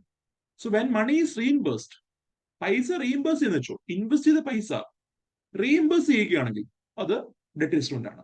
പക്ഷെ ഇൻവെസ്റ്റ് ചെയ്ത പൈസ അത് ഷെയർ ആയിട്ട് കൺവേർട്ട് ചെയ്യുകയാണെങ്കിൽ, ഒരു കമ്പനിയുടെ ഷെയർ ആയിട്ട് കൺവേർട്ട് ചെയ്യുകയാണെങ്കിൽ, then it is an FDI ആണ്. ഓക്കെ, എന്താ പറഞ്ഞേ, ഒരു ബോണ്ട് FCCB അയാള് ഷെയർസ് ആയിട്ട് കൺവേർട്ട് ചെയ്യുകയാണെങ്കിൽ അതെന്താണ്, FDI ആയിട്ടാണ് കണക്കാക്കുന്നത്. So FDI investment can happen through foreign currency convertible bond. Foreign currency convertible bond വഴിയും FDI ഇൻവെസ്റ്റ്മെന്റ് നടക്കാം. ഞാൻ അന്ന് ക്ലാസ് എടുത്തപ്പോൾ ഒരു കാര്യം പറഞ്ഞിരുന്നു, FDI ഇൻവെസ്റ്റ്മെന്റ് വരുമ്പോൾ ഒരു കമ്പനിക്ക് എന്ത് കിട്ടും, പൈസ കിട്ടും. ഇപ്പൊ നമ്മൾ കണ്ട ഗ്ലോബൽ ഡിപ്പോസിറ്റ് റെസിപ്റ്റ് ആയാലും നമ്മൾ കാണുന്ന FDI നിക്ഷേപമായാലും കമ്പനിക്ക് എന്താണ്, നേരിട്ട് പൈസ കിട്ടുകയാണ്. നേരെ മറിച്ച് FPI വരുമ്പോൾ നിർബന്ധമില്ല, കാരണം ബോണ്ട് മാർക്കറ്റ് ആണെങ്കിൽ കിട്ടാം, നേരിട്ട് മേടിക്കുകയാണെങ്കിൽ കിട്ടാം. അല്ലാതെ ഈ പറഞ്ഞ സ്റ്റോക്ക് മാർക്കറ്റിൽ പോയിട്ട് അവര് ഷെയർ വാങ്ങുകയും വിൽക്കുകയും ചെയ്യുമ്പോൾ കമ്പനിക്ക് എന്താണ്, നേരിട്ട് പൈസ കിട്ടുന്നില്ല, കാരണം സെക്കൻഡറി മാർക്കറ്റ് അല്ലേ. പക്ഷെ നേരെ മറിച്ച് FDIയുടെ കേസ് അങ്ങനെയല്ല. FDIയുടെ കേസിൽ കമ്പനിക്ക് എന്ത് കിട്ടും, പൈസ കിട്ടും. They will get amount for expanding the business. So FCCBയിൽ എന്താ, കൺവേർട്ട് ചെയ്യുമ്പോൾ, ഈ സാധനം കൺവേർട്ട് ചെയ്യുമ്പോൾ എന്തായി മാറി, FDI ആയിട്ട് മാറി. കൺവേർട്ട് ചെയ്ത പക്ഷം it is a debt or ഒരു കൊമേഴ്ഷ്യൽ ബോറോയിങ് ആയിട്ട് കണക്കാക്കും. That is why if they are redeemed, they are called as ECB, external commercial borrowing. ഈ പറഞ്ഞ പൈസ ഈ പറഞ്ഞ ബോണ്ട് റെഡീം ചെയ്യുകയാണ്, തിരിച്ച് പൈസ കിട്ടുകയാണ്, അല്ലെങ്കിൽ ഈ പറഞ്ഞ പൈസ ഇൻവെസ്റ്റ് ചെയ്ത പൈസ തിരിച്ചു വാങ്ങുകയാണ്. അപ്പോൾ എന്തായി? മെച്യൂരിറ്റി പീരീഡ് ആണെങ്കിൽ that is debt obligation or debt instrument ആണ്. പക്ഷെ കൺവേർട്ട് ചെയ്യുന്ന വെച്ചോ, ഷെയർ ആയിട്ട് കൺവേർട്ട് ചെയ്യുകയാണെങ്കിൽ അതെന്തായി മാറി? FD ആയിട്ട് മാറി. ചോദ്യം എന്താണ്? ചോദ്യം ഏതൊക്കെയാണ് കറക്റ്റ് എന്നാണ്. So 1, 2 and 3 all the above are correct. First ചോയ്സിൽ പറയുന്ന പ്രൈമറി മാർക്കറ്റ് എന്ന് പറഞ്ഞാൽ എന്താ സാർ ഉദ്ദേശിക്കുന്നത്? ആ ഫസ്റ്റ് ചോയ്സിൽ പറയുന്ന പ്രൈമറി മാർക്കറ്റ് എന്ന് പറയുന്നത് പറയാം. ഞാൻ ഒരു class പറഞ്ഞാണിത്. when we discussed FDI and FPI നമ്മൾ ഒരിക്കൽ പറഞ്ഞാണ്. നമ്മുടെ ഷെയർ മാർക്കറ്റ് നമ്മൾ പറയുന്ന, നമ്മൾ ഇനി പഠിക്കും, നമ്മൾ ഈ 5th മോഡൽ കഴിഞ്ഞ് നമ്മൾ അതിലേക്കാണ് പോകുന്നത്. So when we discussed capital market കുറച്ചുകൂടെ ക്ലിയർ ആവും. ഇതിൽ ഞാൻ പറയാം. നമ്മുടെ ഷെയർ മാർക്കറ്റ്, നമ്മുടെ ക്യാപിറ്റൽ മാർക്കറ്റ് എടുക്കുമ്പോൾ അതിന് 2 കമ്പോണൻസ് ഉണ്ട്. പ്രൈമറി മാർക്കറ്റ് ഉണ്ട്, അതേപോലെ secondary market. So share market എടുക്കുമ്പോൾ ഷെയർ മാർക്കറ്റിന് 2 കമ്പോണൻസ് ഉണ്ട്. Primary market, secondary market. പ്രാഥമിക വിപണി, ദ്വിതീയ വിപണി. Secondary market. പ്രൈമറി മാർക്കറ്റ് എന്ന് പറയുമ്പോൾ ഒരു കമ്പനി പുതിയ ഷെയർസ് ഒരു കമ്പനി ഉണ്ടെങ്കിൽ ആ കമ്പനി അവരുടെ ഷെയർസ് ആദ്യമായി ഇഷ്യൂ ചെയ്യുന്നു, അല്ലെങ്കിൽ ഒരു കമ്പനി പുതിയ ഷെയർസ് ഇഷ്യൂ ചെയ്യുന്നു. So there is a company called Vishnu enterprise വിചാരിച്ചു. Vishnu enterprise, this is Vishnu enterprise. ഇത് ഞാൻ തുടങ്ങിയ കമ്പനിയാണ്. സപ്പോസ് ഞാൻ മാത്രം ഓൺ ചെയ്യുന്ന കമ്പനിയായിരുന്നേ. 100 രൂപയ്ക്കാണ് തുടങ്ങിയത്. 100 രൂപയ്ക്ക് ഞാൻ തുടങ്ങിയ കമ്പനിയാണ് വിഷ്ണു എന്റർപ്രൈസ് എന്ന് പറഞ്ഞത്. ആൻഡ് അതുകൊണ്ട് തന്നെ ഈ കമ്പനിയുടെ 100% ഓണർഷിപ്പും ആർക്കാണ്? എനിക്കാണ്. ഞാൻ മാത്രം ഓൺ ചെയ്യുകയാണ്. സപ്പോസ് അസ്യൂം ചെയ്യുക. And also suppose there is 100 shares also. ഈ കമ്പനിയുടെ ഞാൻ ഇൻവെസ്റ്റ് ചെയ്ത 100 രൂപേനെ 100 ഷെയർസ് ആയിട്ട് കൺവേർട്ട് ചെയ്തേക്കാണ്. ഞാൻ 100 രൂപ മുടക്കി ഈ കമ്പനി എസ്റ്റാബ്ലിഷ് ചെയ്യുമ്പോൾ ഞാൻ ഇൻവെസ്റ്റ് ചെയ്ത എമൗണ്ടിനെ, ഞാൻ ഇൻവെസ്റ്റ് ചെയ്ത 100 രൂപേനെ ഞാൻ എന്ത് ചെയ്തു? 100 ഷെയർസ് ആയിട്ട് കൺവേർട്ട് ചെയ്യുക. വിച്ച് മീൻസ് ഈ ഷെയർ കോസ്റ്റ്, ഒരു ഷെയറിന്റെ പൈസ എന്ന് വെച്ചാൽ 1 രൂപയാണ്. ഓക്കെ, ഞാൻ 100 ഷെയർസ് ആയിട്ട് 100 രൂപേനെ ഞാൻ കൺവേർട്ട് ചെയ്തു. ഇതാണ് ആദ്യത്തെ അവസ്ഥ. ആൻഡ് ഇവിടെ നിന്ന് സപ്പോസ് എന്റെ കമ്പനിക്ക് എന്താ എക്സ്പാൻഡ് ചെയ്യണം. എനിക്ക് എന്റെ കമ്പനി ഞാൻ വിചാരിക്കുകയാണ് എന്റെ കമ്പനി ഒന്ന് എക്സ്പാൻഡ് ചെയ്യണം, കുറച്ച് പൈസ ആവശ്യമുണ്ട്. I want to expand my company. So ഞാൻ എന്ത് ചെയ്യാൻ പോവാണ്? എന്റെ കമ്പനി ഞാൻ പ്രൈമറി മാർക്കറ്റ് രജിസ്റ്റർ ചെയ്യുന്നു. സോ സെബി പറയുന്ന ചട്ടമെല്ലാം പാലിച്ച് I am registering in the primary market and I am going to issue, my company Vishnu enterprise is going to issue new shares in the market. പുതിയ ഷെയർസ് ഇറക്കാൻ പോവാണ്. നിലവിൽ എന്തുണ്ട്? 100 ഷെയർസ് ഉണ്ട്. ആ 100 ഷെയർസ് ആടെ ഇരിക്കുക, വിഷ്ണുവിന്റെ ഇരിക്കുക. ആ സമയത്താണ് പൈസ മൊബൈലൈസ് ചെയ്യാൻ വേണ്ടിയിട്ട് കമ്പനിക്ക് എക്സ്പാൻഡ് ചെയ്യാനായിട്ട് പുതിയ ഷെയർസ് കമ്പനി ഇറക്കുന്നത്. Suppose Vishnu enterprise is going to launch 100 more shares and ഒരു ഷെയറിന്റെ വാല്യൂ എത്രയാണ്? 1 രൂപയാണ്. ഇപ്പൊ എത്ര ഷെയർ ആയി കമ്പനിക്ക്? നേരത്തെ ഉണ്ടായിരുന്ന 100 ഷെയർ, നേരത്തെ ഞാൻ ഇൻവെസ്റ്റ് ചെയ്തപ്പോ, ഞാൻ ഈ കമ്പനി തുടങ്ങിയപ്പോൾ ഉള്ള 100 ഷെയർ, കൂടാതെ ഈ കമ്പനി പൈസ മൊബൈലൈസ് ചെയ്യാനായിട്ട്, ബിസിനസ് എക്സ്പാൻഡ് ചെയ്യാനായിട്ട് ഇഷ്യൂ ചെയ്ത 100 ഷെയർസ്. ആൻഡ് ഇവിടെ നോക്കുമ്പോൾ for the first time Vishnu enterprise is going to issue the shares. എന്ത് ചെയ്യാണ്? ആദ്യമായിട്ടാണ്, നേരത്തെ പ്രൈവറ്റ്ലി ഹെൽഡ് ചെയ്ത കമ്പനിയാണ് വിഷ്ണു എന്റർപ്രൈസ്. പ്രൈവറ്റ്ലി ഹെൽഡ് ആണ് എന്ന് വെച്ചാൽ എന്താ? ഒരു സ്വകാര്യ വ്യക്തി അല്ലെങ്കിൽ ഒരു ഗ്രൂപ്പ് ഓഫ് ഇൻഡിവിജ്വൽ മാത്രം ഓൺ ചെയ്ത കമ്പനിയാണ്. So earlier Vishnu enterprise was A privately owned entity ആണ്.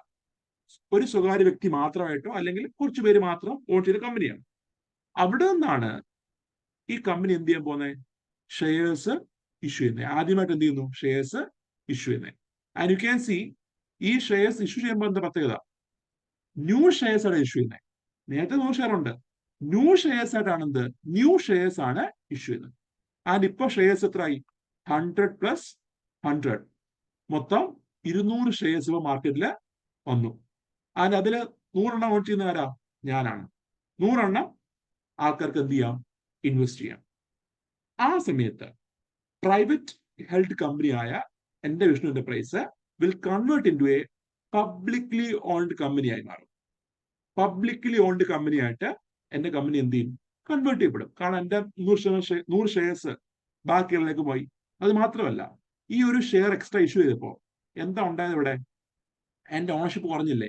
നേരത്തെ 100% ഓണർഷിപ്പ് എനിക്കാണെങ്കിൽ ഇപ്പോൾ എത്ര? 200 ഷെയറിൽ 100 ഷെയർ മാത്രമേ എന്റെ ഉള്ളൂ. വിച്ച് മീൻസ് എന്റെ ഓണർഷിപ്പ് 50%. നേരെ മറിച്ച് ബാക്കി 50% is held by other public. Okay, ഇതാണ് പ്രൈമറി മാർക്കറ്റ് എന്ന് പറഞ്ഞ ഓപ്പറേഷൻ. അതേപോലെ ഇത് ഫസ്റ്റ് ഘട്ടം. ഒരു കമ്പനി ആദ്യമായിട്ട് ഷെയർ ഇഷ്യൂ ചെയ്യുന്നു. അതിന് പറയുന്നതാണ് IPO എന്ന് പറയും. Initial public offering. Initial public offering എന്ന് പറയും. Initial public offering. Privately held company ആദ്യമായി അവിടെ ഷെയർ പബ്ലിക്കിലേക്ക് അവൈലബിൾ ആക്കുമ്പോൾ അതിന് പറയുന്നതാണ് ഇനിഷ്യൽ പബ്ലിക് ഓഫറിംഗ്. ഇത് കഴിഞ്ഞു എന്ത് ചെയ്യാം? After these initial public offering കമ്പനിക്ക് വേണമെങ്കിൽ പിന്നെയും ഷെയർ ഇഷ്യൂ ചെയ്യാം. പക്ഷെ അതിന് IPO എന്ന് പറയത്തില്ല. അതിന് സബ്സിക്വന്റ് ഓഫറിംഗ് എന്നേ ഉള്ളൂ. പിന്നെയുള്ള ഷെയർ എന്നേ ഉള്ളൂ. പക്ഷെ അപ്പോഴും എന്താ പ്രത്യേകത? ഇപ്പൊ 200 പിന്നെ എന്ത് ചെയ്തു? പൈസയ്ക്ക് ആവശ്യം വന്നപ്പോ വീണ്ടും 100 ഷെയർസ് ഇറക്കി. സോ ഇപ്പൊ എത്രയായി? മൊത്തം 300 ഷെയർ ആയി. സോ അതിനൊരിക്കലും എന്ത് പറയത്തില്ല? IPO എന്ന് പറയത്തില്ല. കാരണം എന്താ? ഓൾറെഡി ഷെയർ ഇഷ്യൂ ചെയ്ത് കഴിഞ്ഞു. ആദ്യമായിട്ട് ഇഷ്യൂ ചെയ്ത് കഴിഞ്ഞു. ആദ്യമായിട്ട് ഇഷ്യൂ ചെയ്ത് മാത്രമാണ് എന്ത്? IPO എന്ന് പറയുന്നത്, ഇനിഷ്യൽ പബ്ലിക് ഓഫറിംഗ് എന്ന് പറയുന്നത്. അത് കഴിഞ്ഞു എന്ത് ചെയ്യാം? കമ്പനിക്ക് സബ്സിക്വന്റ് ആയിട്ട് ഓഫറിംഗ്, സബ്സിക്വന്റ് ഷെയർ ഇഷ്യൂ ചെയ്യാം. അതൊക്കെ എന്താണ്? പുതിയ ഷെയർസ് ആണ്. And once these new shares are issued, ഈ പുതിയ ഷെയർസ് ഒരു കമ്പനി ഇഷ്യൂ ചെയ്ത ശേഷം ഈ ഷെയർസ് നമ്മുടെ സെക്കൻഡറി മാർക്കറ്റിൽ രജിസ്റ്റർ ചെയ്യപ്പെടും. സെക്കൻഡറി മാർക്കറ്റ് എന്ന് പറയുമ്പോൾ എന്താണ്? നമ്മൾ പറയുന്ന സ്റ്റോക്ക് എക്സ്ചേഞ്ചസ്. നമ്മൾ പറയുന്ന BSE ബോംബെ ഓഹരി സൂചിക, ദേശീയ ഓഹരി സൂചിക എന്ന് പറയത്തില്ലേ? BSE, NSE. സോ അതാണെന്ത്? സെക്കൻഡറി മാർക്കറ്റ് എന്ന് പറഞ്ഞ. ആൻഡ് യു ക്യാൻ സി ഈ പറഞ്ഞ സെക്കൻഡറി മാർക്കറ്റിൽ ഈ 100 ഷെയർസ് പുതിയ ഇഷ്യൂ ചെയ്ത ഈ 100 ഷെയർസ് എന്ത് ചെയ്യുന്നു? അവിടെ രജിസ്റ്റർ ചെയ്യപ്പെടുന്നു. ആൻഡ് അവിടെ എന്ത് ചെയ്യാം? കാരണം ഈ IPO എല്ലാവരും കേൾക്കണമെന്നില്ല. ഇപ്പൊ സപ്പോസ് ഈ 100 ഷെയർ വാങ്ങാൻ വേണ്ടി 500 പേരും 1000 പേരും അപ്ലൈ ചെയ്തിട്ടുണ്ട്.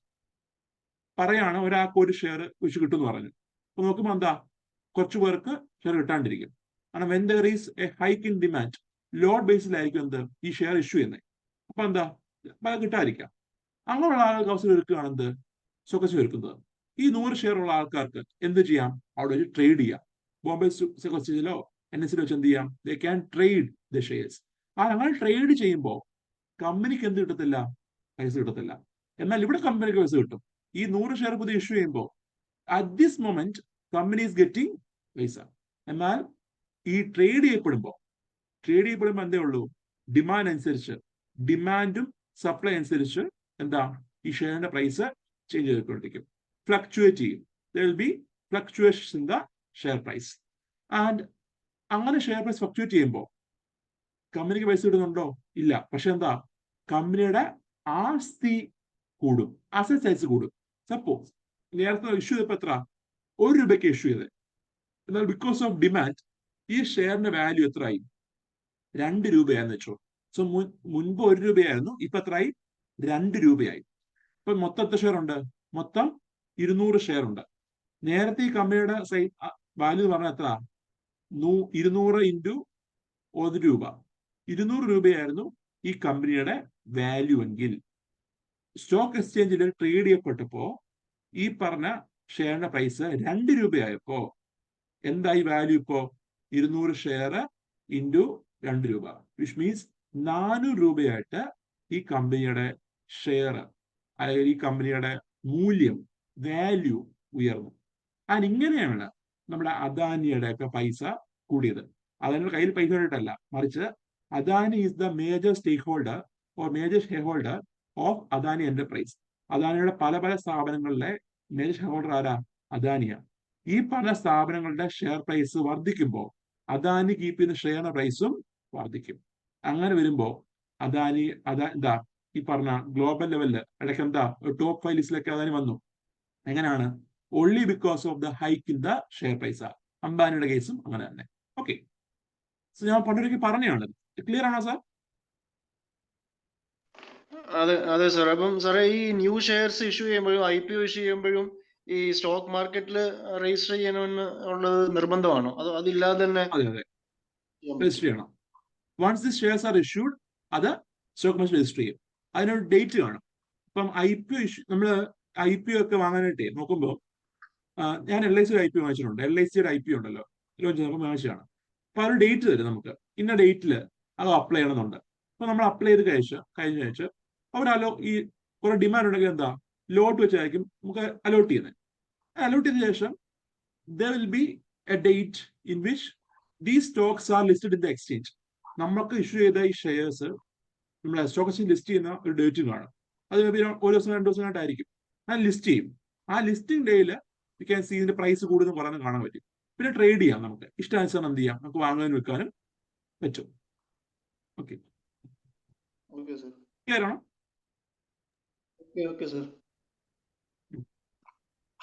So that's about that. Then which of the following is said to be the effect of a depreciating rupee? രൂപയുടെ മൂല്യം ഇടിയുമ്പോഴാണ് പ്രശ്നം ചോദിച്ചേക്കുന്നത്. Export become costlier and less competitive ആണോ? കറൻസിയുടെ മൂല്യം ഇടിയുമ്പോൾ എക്സ്പോർട്ട് കോസ്റ്റ്ലിയർ ആവുമോ അതോ ലെസ് കോമ്പറ്റീറ്റീവ് ആവുമോ? അല്ലല്ലോ. എക്സ്പോർട്ട് കോസ്റ്റ്ലിയർ ആവുമോ? ഇല്ല. കാരണം രൂപയുടെ മൂല്യം ഇടിയുകയാണ്. ഇടിയുന്നതുകൊണ്ട് തന്നെ ഈ പറഞ്ഞ എക്സ്പോർട്ടിന് കൂടുതൽ ഡിമാൻഡ് വരും. So we can see there will be increased demand for export. Export കൂടും. എക്സ്പോർട്ട് ഉൽപ്പന്നങ്ങൾക്ക് കോമ്പറ്റീവ്നെസ് കൂടും. ഫസ്റ്റ് സ്റ്റേറ്റ്മെന്റ് തെറ്റാണ്. Then import in the country become more expensive ആവുമല്ലോ. കാരണം പെട്രോളും കൂടുതലും ഒക്കെ നമ്മൾ എന്താ ഇമ്പോർട്ട് ചെയ്യുകയാണ്. And we have to make the payment in dollars. അങ്ങനെ വരുമ്പോൾ ഇമ്പോർട്ട് ചെയ്യുന്ന സമയത്ത് എന്താവും? എക്സ്പെൻസ് കൂടും. So import will be more expensive. So 2 only is the answer. Then which of the following are included among the capital account in BOP? Balance of payment അകത്ത് വരുന്ന capital അക്കൗണ്ടിലെ companies ഏതൊക്കെയാണ് ചോദിച്ചത്? Loans from Asian development bank ആണല്ലോ. Loans പറയുമ്പോൾ it can be treated as ECB, external commercial borrowing ആയിട്ട് പറയാം. എന്താണ് ക്യാപിറ്റൽ അക്കൗണ്ട് എന്ന് പറഞ്ഞാൽ? There should be a change in the liability and assets of Indians in abroad. അതുപോലെ there should be a change in the assets and liabilities of foreigners in India. അതായിരുന്നു capital account transaction. So loan എന്ന് പറയുമ്പോൾ ഇവിടെ എന്താണ്? Capital account ആണ്. Then foreign institution investment ഞാൻ പണ്ട് പറഞ്ഞിരുന്നല്ലോ. ഈ പറഞ്ഞ FPI, ഫോറിൻ പോർട്ട്ഫോളിയോ ഇൻവെസ്റ്റ്മെന്റ് അല്ലെങ്കിൽ FPI എന്ന് പറയുന്നതിന് മുന്നേ earlier there was a criteria. QFI, qualified portfolio investors, അതുപോലെ ഫോറിൻ ഇൻസ്റ്റിറ്റ്യൂഷൻ ഇൻവെസ്റ്റേഴ്സ് എന്ന് സെപ്പറേറ്റ് പറയുമായിരുന്നു. ഇപ്പൊ എന്താ അങ്ങനെ പറയത്തില്ല. ഇപ്പൊ എന്താ FPI എന്ന രീതിയിൽ പറയത്തുള്ളൂ. സോ ഫോറിൻ ഇൻസ്റ്റിറ്റ്യൂഷൻ ഇൻവെസ്റ്റ്മെന്റ് എന്ന് പറയുമ്പോൾ ഇറ്റ് ഈസ് ഒരു FPI ആണ്, ഒരു ഫോറിൻ പോർട്ട്ഫോളിയോ ഇൻവെസ്റ്റ്മെന്റ് ആണ്. വിദേശത്തു നിന്നുള്ള ഇൻസ്റ്റിറ്റ്യൂഷൻസ്, ബാങ്ക് പോലുള്ള ഇൻസ്റ്റിറ്റ്യൂഷൻസ് ഇന്ത്യയിലേക്ക് വരികയാണെങ്കിൽ that is also capital account. Then foreign currency convertible bond. Foreign currency convertible bond എന്താ? FDI ആയിരിക്കും. അല്ലെങ്കിൽ ഈ പറഞ്ഞ ഡെറ്റ് മാർക്കറ്റ് വരുന്നതാണ് ECB ആയിരിക്കും. അതുകൊണ്ട് തന്നെ അതും എന്താ? ക്യാപിറ്റൽ അക്കൗണ്ട് ആണ്. 1, 2 and 3 all these are components of capital account. Then consider the statements regarding depository receipt. Depository receipt listed and traded in US market are known as ADR. Those listed elsewhere is called as GDR. ആണല്ലോ. വിദേശത്ത് trade ചെയ്യപ്പെടുന്ന അല്ലെങ്കിൽ വിദേശത്ത് list ചെയ്യപ്പെടുന്ന ബാക്കിയുള്ള deposit റെസിപ്റ്റിന് GDR എന്നും അമേരിക്കയിലുള്ളതിന് ADR എന്നാണ് വിളിക്കുന്നത്. The Indian company can raise foreign currency resources through the issue of ADR and GDR. പറഞ്ഞാണല്ലോ. Compared to foreign portfolio investment, FDI അല്ലെങ്കിൽ ഈ പറഞ്ഞ GDR വഴി നമ്മുടെ കമ്പനികൾക്ക് പൈസ മൊബിലൈസ് ചെയ്യാൻ കഴിയും. ഇത് support of domestic custodian bank and overseas depository bank. So 2 can see it is correct. Both 1 and 2 are correct. Then, which of the following could be the benefits of currency swap agreement? So, currency swap agreement can occur between governments and companies. So, രണ്ട് വിദേശ കമ്പനികൾ തമ്മിൽ രണ്ട് കൺട്രീസിലെ companies തമ്മിൽ പറ്റും, അല്ലെങ്കിൽ രണ്ട് കൺട്രീസിലെ സെൻട്രൽ ബാങ്ക്സ് തമ്മിൽ കറൻസി എന്ത് ചെയ്യാം, സ്വാപ്പ് ചെയ്യാം. And the first is it improves the confidence in Indian market. So currency swap agreement വരുമ്പോൾ എന്താ പറഞ്ഞേ, എ എന്നൊരു കമ്പനി ഉണ്ട്, ബി എന്നൊരു കമ്പനി US-ലുണ്ട്. So there is a so currency swap agreement പറയുമ്പോൾ consider two countries, India, America. So there's a country, there's a company A, within the subsidiary company, suppose B. There's a company Y, X, the subsidiary company Y. And ഇവിടെ നോക്കുമ്പോൾ X അമേരിക്കയിൽ loan എടുക്കുവാണെങ്കിൽ they can get loan at 4% interest. എന്നാൽ B ഒരു വിദേശ company ആയതുകൊണ്ട് തന്നെ risk കൂടുതലാണ്. They need to get, or they need to take a loan at 8% interest. And A loan എടുക്കുകയാണെങ്കിൽ they need to pay an interest of 8%.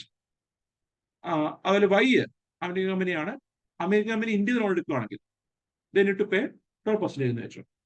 In order to reduce this interest rate on this company, എന്ത് ചെയ്യും, ഇവര് ഈ കമ്പനീസിന്റെ main head അല്ലെങ്കിൽ ബിയുടെയും എക്സിന്റെയും main head institution, അവരുടെ top most company, അവരെന്ത് ചെയ്യും, loan എടുത്തിട്ട് അവിടെയുള്ള സബ്സിഡി കമ്പനികൾക്ക് കൊടുക്കും.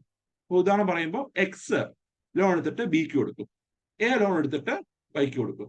ആൻഡ് സെയിം എമൗണ്ട് ആയിരിക്കും എടുക്കുന്നത്. ആൻഡ് സപ്പോസ് ഇവിടെ 100 രൂപ എടുത്തു, ഇവിടെ സപ്പോസ് ഇവിടെ $10 എടുത്തു, ഇവിടെ സപ്പോസ് $10 സമാനമായ റുപ്പീസ്, സപ്പോസ് $1 80 രൂപ വെച്ചു, അങ്ങനെ 800 രൂപ എടുത്തു. അസ്യൂം ചെയ്യുക, എളുപ്പത്തിന് പറഞ്ഞാൽ $10 എടുത്തു, ആൻഡ് ഇവിടെ 800 രൂപ എടുത്ത് ഇവർക്ക് കൊടുത്തു. അപ്പൊ 10 എന്താ, 8% പലിശ കൊടുത്താൽ മതി, വൈ കൊടുത്താൽ മതി. ഇവിടുത്തെ 4% പലിശ ബി കൊടുത്താൽ മതി. That is the currency swap agreement. രണ്ടുപേരും similar amount of loan based on some pre-existing exchange rate എടുത്ത് പരസ്പരം കൊടുക്കുകയാണ്. ആൻഡ് വൺസ് ഈ പറഞ്ഞ സ്വാപ്പ് എഗ്രിമെന്റ് തീരുമ്പോൾ, 5 വർഷമോ 10 വർഷമോ കഴിഞ്ഞ് തീരുമ്പോൾ എന്ത് ചെയ്യുന്നു, ബി എന്ന് പറഞ്ഞ കമ്പനി എടുത്ത ലോൺ എമൗണ്ട് റിട്ടേൺ ചെയ്യുന്നു, വൈ എന്ന് പറഞ്ഞ കമ്പനി ലോൺ എമൗണ്ട് റിട്ടേൺ ചെയ്യുന്നു. ബെനിഫിറ്റ് എന്താണ്, രണ്ട് കമ്പനികൾക്കും കുറഞ്ഞ പലിശ നിരക്കിൽ ലോൺ ലഭിക്കുകയാണ്. അതുപോലെ തന്നെ there will not be an increased pressure of foreign currency, അല്ലെങ്കിൽ ഫോറിൻ കറൻസി കൂടുതൽ വാങ്ങാനായിട്ടോ അല്ലെങ്കിൽ ഫോറിൻ കറൻസി അതിനുള്ള ഒരു പ്രഷർ അവിടെ വരുന്നില്ല. സോ അതാണ് ഒരു ബെനിഫിറ്റ്.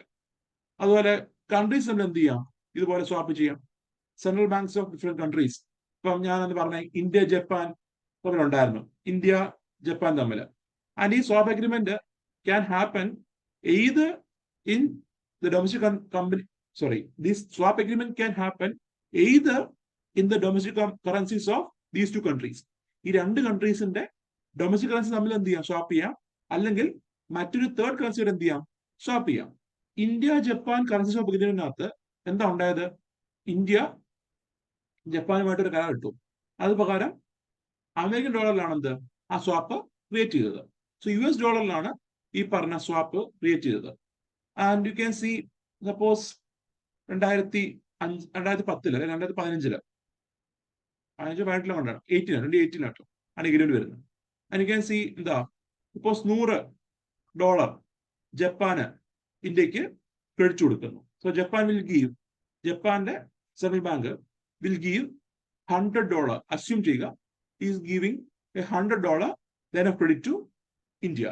ആൻഡ് ഇന്ത്യ എന്ത് ചെയ്യുന്നു, ഈ സിമിലർ എമൗണ്ട് എത്രയാണോ ജപ്പാൻ നൽകിയത്, ആൻഡ് എഗ്രിമെന്റ് പ്രകാരം എത്രയാണോ എക്സ്ചേഞ്ച് റേറ്റ് നിശ്ചയിച്ചിരിക്കുന്നത്, ആ എക്സ്ചേഞ്ച് നിരക്കില് സപ്പോസ് $1 80 രൂപയാണെങ്കിൽ 80 × 100, വിച്ച് മീൻസ് 8000 രൂപയുടെ ലൈൻ പിടിച്ച് ആർക്ക് കൊടുക്കുന്നു, ജപ്പാൻ കൊടുക്കുന്നു. So India is giving, Indian central bank or RBI is giving 8,000 rupees line of credit to Japan, and Japan is giving $100 line of credit to India.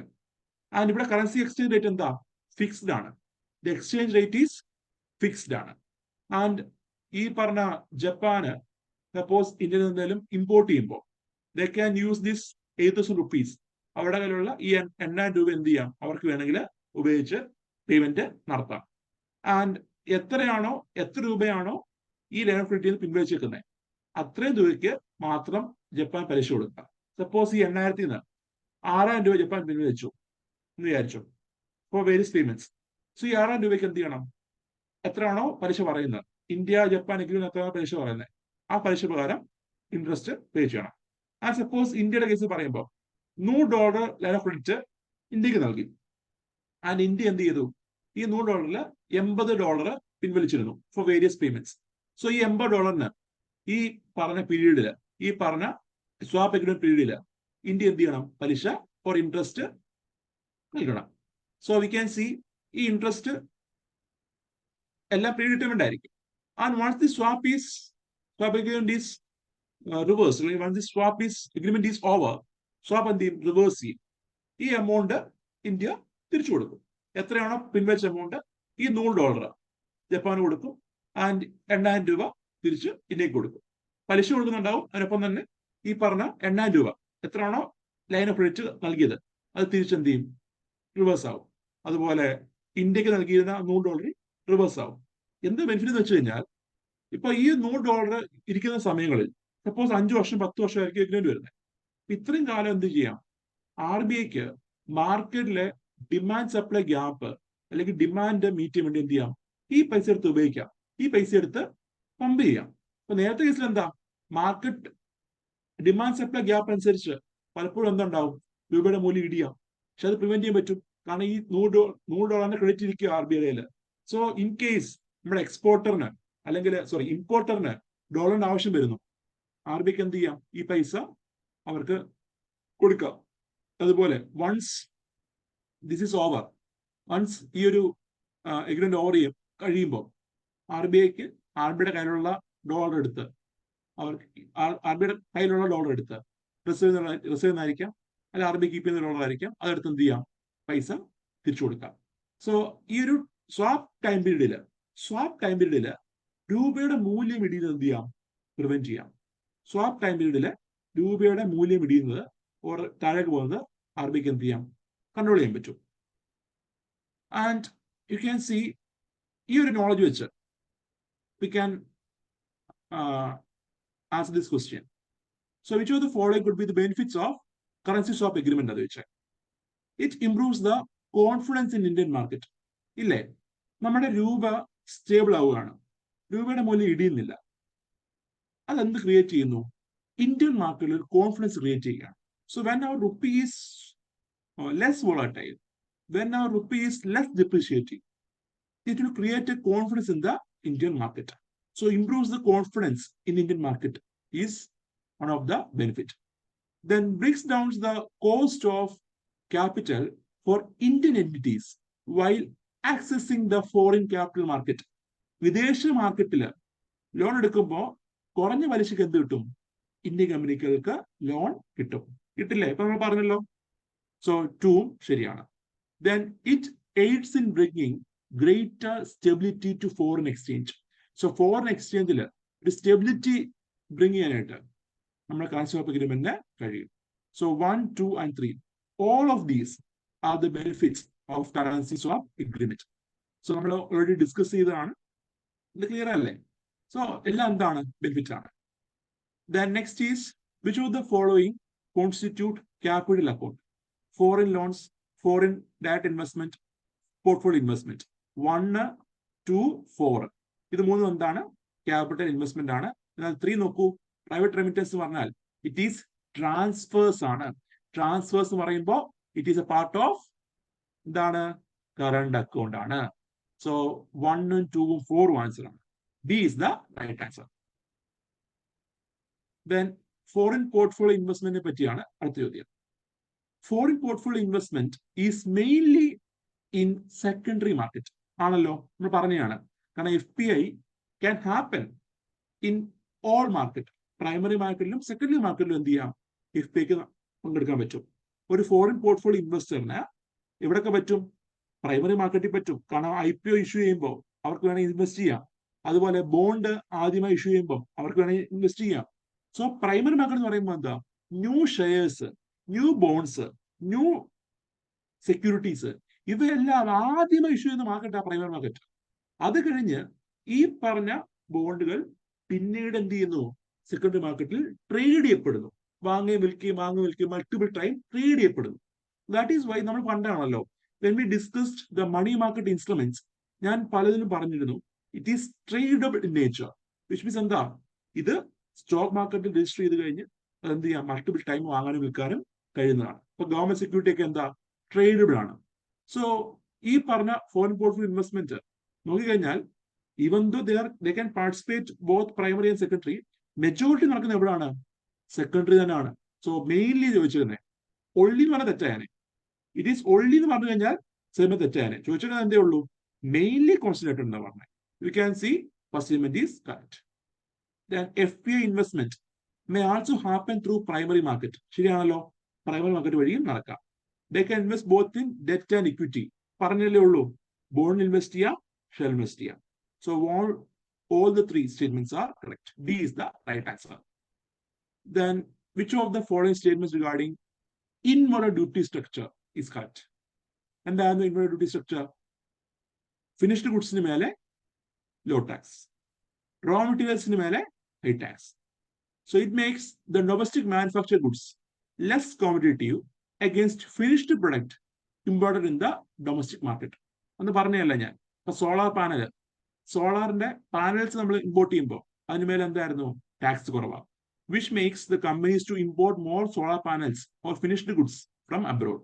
നേരെ മറിച്ച് solar പാനലുകളുടെ raw materials like അതിന്റെ ചിപ്പുകളോ semiconductor ചിപ്പുകളൊക്കെ import ചെയ്യുമ്പോൾ അതിനെന്താണ്? Cost, ഈ tax കൂടുതലാണ്. അങ്ങനെ വരുമ്പോൾ എന്താ? ഇന്ത്യയിലെ കമ്പനികൾ അത് നിർമ്മിക്കുമ്പോൾ നിർമ്മാണ ചെലവ് കൂടുന്നു. ആൻഡ് അതുകൊണ്ട് തന്നെ ഇന്ത്യയിലെ ഉൽപ്പന്നത്തിന്റെ കോസ്റ്റ് കൂടും. And that makes the item less competitive. First statement ശരിയാണ്. Then finished goods are taxed higher than the raw material. ആണോ? അല്ലല്ലോ. Finished goods are taxed lower ആണ്. This kind of structure can arise due to signing of free trade agreement. തീർച്ചയായും FTA sign ചെയ്യുമ്പോൾ പലപ്പോഴും എന്ത് ചെയ്യാറുണ്ട്? നമ്മൾ ഈ പറഞ്ഞ ടാക്സ് റിവോക്ക് ചെയ്യാറുണ്ട്. അങ്ങനെ റിവോക്ക് ചെയ്യുന്ന ഭാഗമായിട്ട് പലപ്പോഴും ഈ ചില ഉൽപ്പന്നങ്ങൾക്ക് മേലെ ടാക്സ് എന്ത് ചെയ്യും? നമ്മൾ കുറയ്ക്കും. ഒന്നുകിൽ തീരെ കുറയ്ക്കും, അല്ലെങ്കിൽ സീറോ ആക്കും. ഒന്നുകിൽ അറിയില്ല. FTA എന്ന് പറയുമ്പോൾ it is not just eliminating all taxes. ഞാൻ അന്ന് പറഞ്ഞതാണ്, എല്ലാ ടാക്സും കളയാനല്ല. ഒന്നെങ്കിൽ ടാക്സ് റേറ്റ് വളരെ കുറയ്ക്കും, അല്ലെങ്കിൽ ടാക്സ് റേറ്റ് സീറോ ആക്കും. അതാണ് പ്രത്യേകത. സോ ഇതുവഴി എന്ത് ചെയ്യാം? ഡ്യൂട്ടി ഉണ്ടാവാം. സോ 3 കറക്റ്റ് ആണ്. So 1 and 3 are correct. Then convertibility. എന്താണ് convertibility? It is freely permitting the conversion of rupee to other currency and vice versa. So this is also a previous question. The previous UPSC question ആണ് ഇത്. So C is the answer. ബാക്കിയൊന്നുമല്ല. എന്താ? നമ്മുടെ രൂപേനെ മറ്റു currency ആയിട്ടും മറ്റു കറൻസിനെ രൂപയായിട്ടും free ആയിട്ട് convert ചെയ്യാൻ കഴിയുന്ന അവസ്ഥ. അതാണ് convertibility. So answer is C. So that's all for today. നമ്മൾ ഇന്ന് അഭ്യാസ് 8 ഒന്ന് ഡിസ്കസ് ചെയ്തുള്ളൂ. And we will discuss the rest of the test in the coming class. നമുക്ക് അടുത്ത ക്ലാസ്സുകളിൽ നമുക്ക് ബാക്കി ടെസ്റ്റുകൾ ഡിസ്കസ് ചെയ്യാം. ഇനി പെൻഡിങ് ഉള്ള പോർഷൻ ആകെ മൊഡ്യൂൾ 5 ആണ്. മൊഡ്യൂൾ 5 ഒരു ടോപ്പിക് ഉണ്ട്, ഇൻഡിക്കേറ്റേഴ്സ് ഓഫ് ഡെവലപ്മെന്റ് എന്ന് പറഞ്ഞിട്ട്. അത് ചെറിയ ടോപ്പിക്കാണ്. ഈ പറഞ്ഞ ഹ്യൂമൻ ഡെവലപ്മെന്റ് ഇൻഡെക്സ്, അതിന്റെയൊക്കെ ഇന്ത്യയുടെ പൊസിഷന് എന്തൊക്കെയാണ് വരുന്നത്, കോമ്പണൻസ് എന്തൊക്കെയാണ് എന്നൊരു കാര്യം മാത്രമേ നമുക്ക് പറയാനുള്ളൂ. അതുപോലെ ഞാൻ നമ്മുടെ ഗ്രൂപ്പിനകത്ത് മെയിൻസിന്റെ 2 ടെസ്റ്റ് ഇട്ടിട്ടുണ്ട്, അഭ്യാസിന്റെ 12 ടെസ്റ്റ് ഇട്ടിട്ടുണ്ട്. അത് നോക്കുക. ഞാൻ മെയിൻസിന്റെ ആൻസർ കീ പ്രൊവൈഡ് ചെയ്യാം. ഫസ്റ്റിന്റെ ആൻസർ കീ ഞാൻ ചെയ്തിട്ടുണ്ട്, ഞാനത് നാളെയായിട്ട് പ്രൊവൈഡ് ചെയ്യാം. അതുപോലെ മറ്റേ അഭ്യാസിന്റെയും 2 ആൻസർ കീ പെൻഡിങ് ആണ്, അത് ഞാൻ നാളത്തേക്ക് അപ്ഡേറ്റ് ചെയ്യാം. ഓക്കെ, നമ്മളത് കംപ്ലീറ്റ് ചെയ്യുക. പോകെ നമുക്ക് ഡിസ്കസ് ചെയ്യാം. ആൻഡ് അടുത്ത വർഷം ജനുവരി ആണല്ലോ. അടുത്ത വർഷം വിൽ ബി സ്റ്റാർട്ടിങ് നമ്മുടെ കേരള എക്കണോമിക്സ് സ്റ്റാർട്ട് ചെയ്യും അടുത്ത വർഷം. അപ്പൊ ഈ ആഴ്ച മിക്കവാറും അഭ്യാസ് ടെസ്റ്റ് ഇതൊക്കെ ആയിരിക്കും. അടുത്ത വർഷത്തെ കാര്യം നമ്മൾ സ്റ്റാർട്ട് ചെയ്യുന്നത്. ഓക്കെ, അപ്പൊ എന്നാ എൻഡ് ചെയ്യാം എന്ന് പറയുന്നു എല്ലാവരും. Yes, sir. ഓക്കെ, ഡൗട്ട് ഉണ്ടോ എന്തായാലും? Any doubt from this portion? Okay അല്ലേ? ഓക്കെ, നമ്മൾ പറഞ്ഞതാണ് ക്ലാസ് അറ്റൻഡ് ചെയ്തിട്ടുള്ളവർക്ക് ഓക്കെ ആയിരിക്കും. എനിക്ക് ആകെ 3 പേര് മാത്രമാണ് ടെസ്റ്റിന് അയച്ചു തന്നെ കേട്ടോ, അത് പറയട്ടെ. ഈ ടെസ്റ്റിന് 3 പേര് അയച്ചു തന്നിട്ടുണ്ടായിരുന്നു, വേറെ ആരും അയച്ചു തന്നില്ല. ചെയ്യാത്തവർ അറ്റൻഡ് ചെയ്യുക. ഓക്കെ, എന്നാ നടക്കട്ടെ. ബൈ.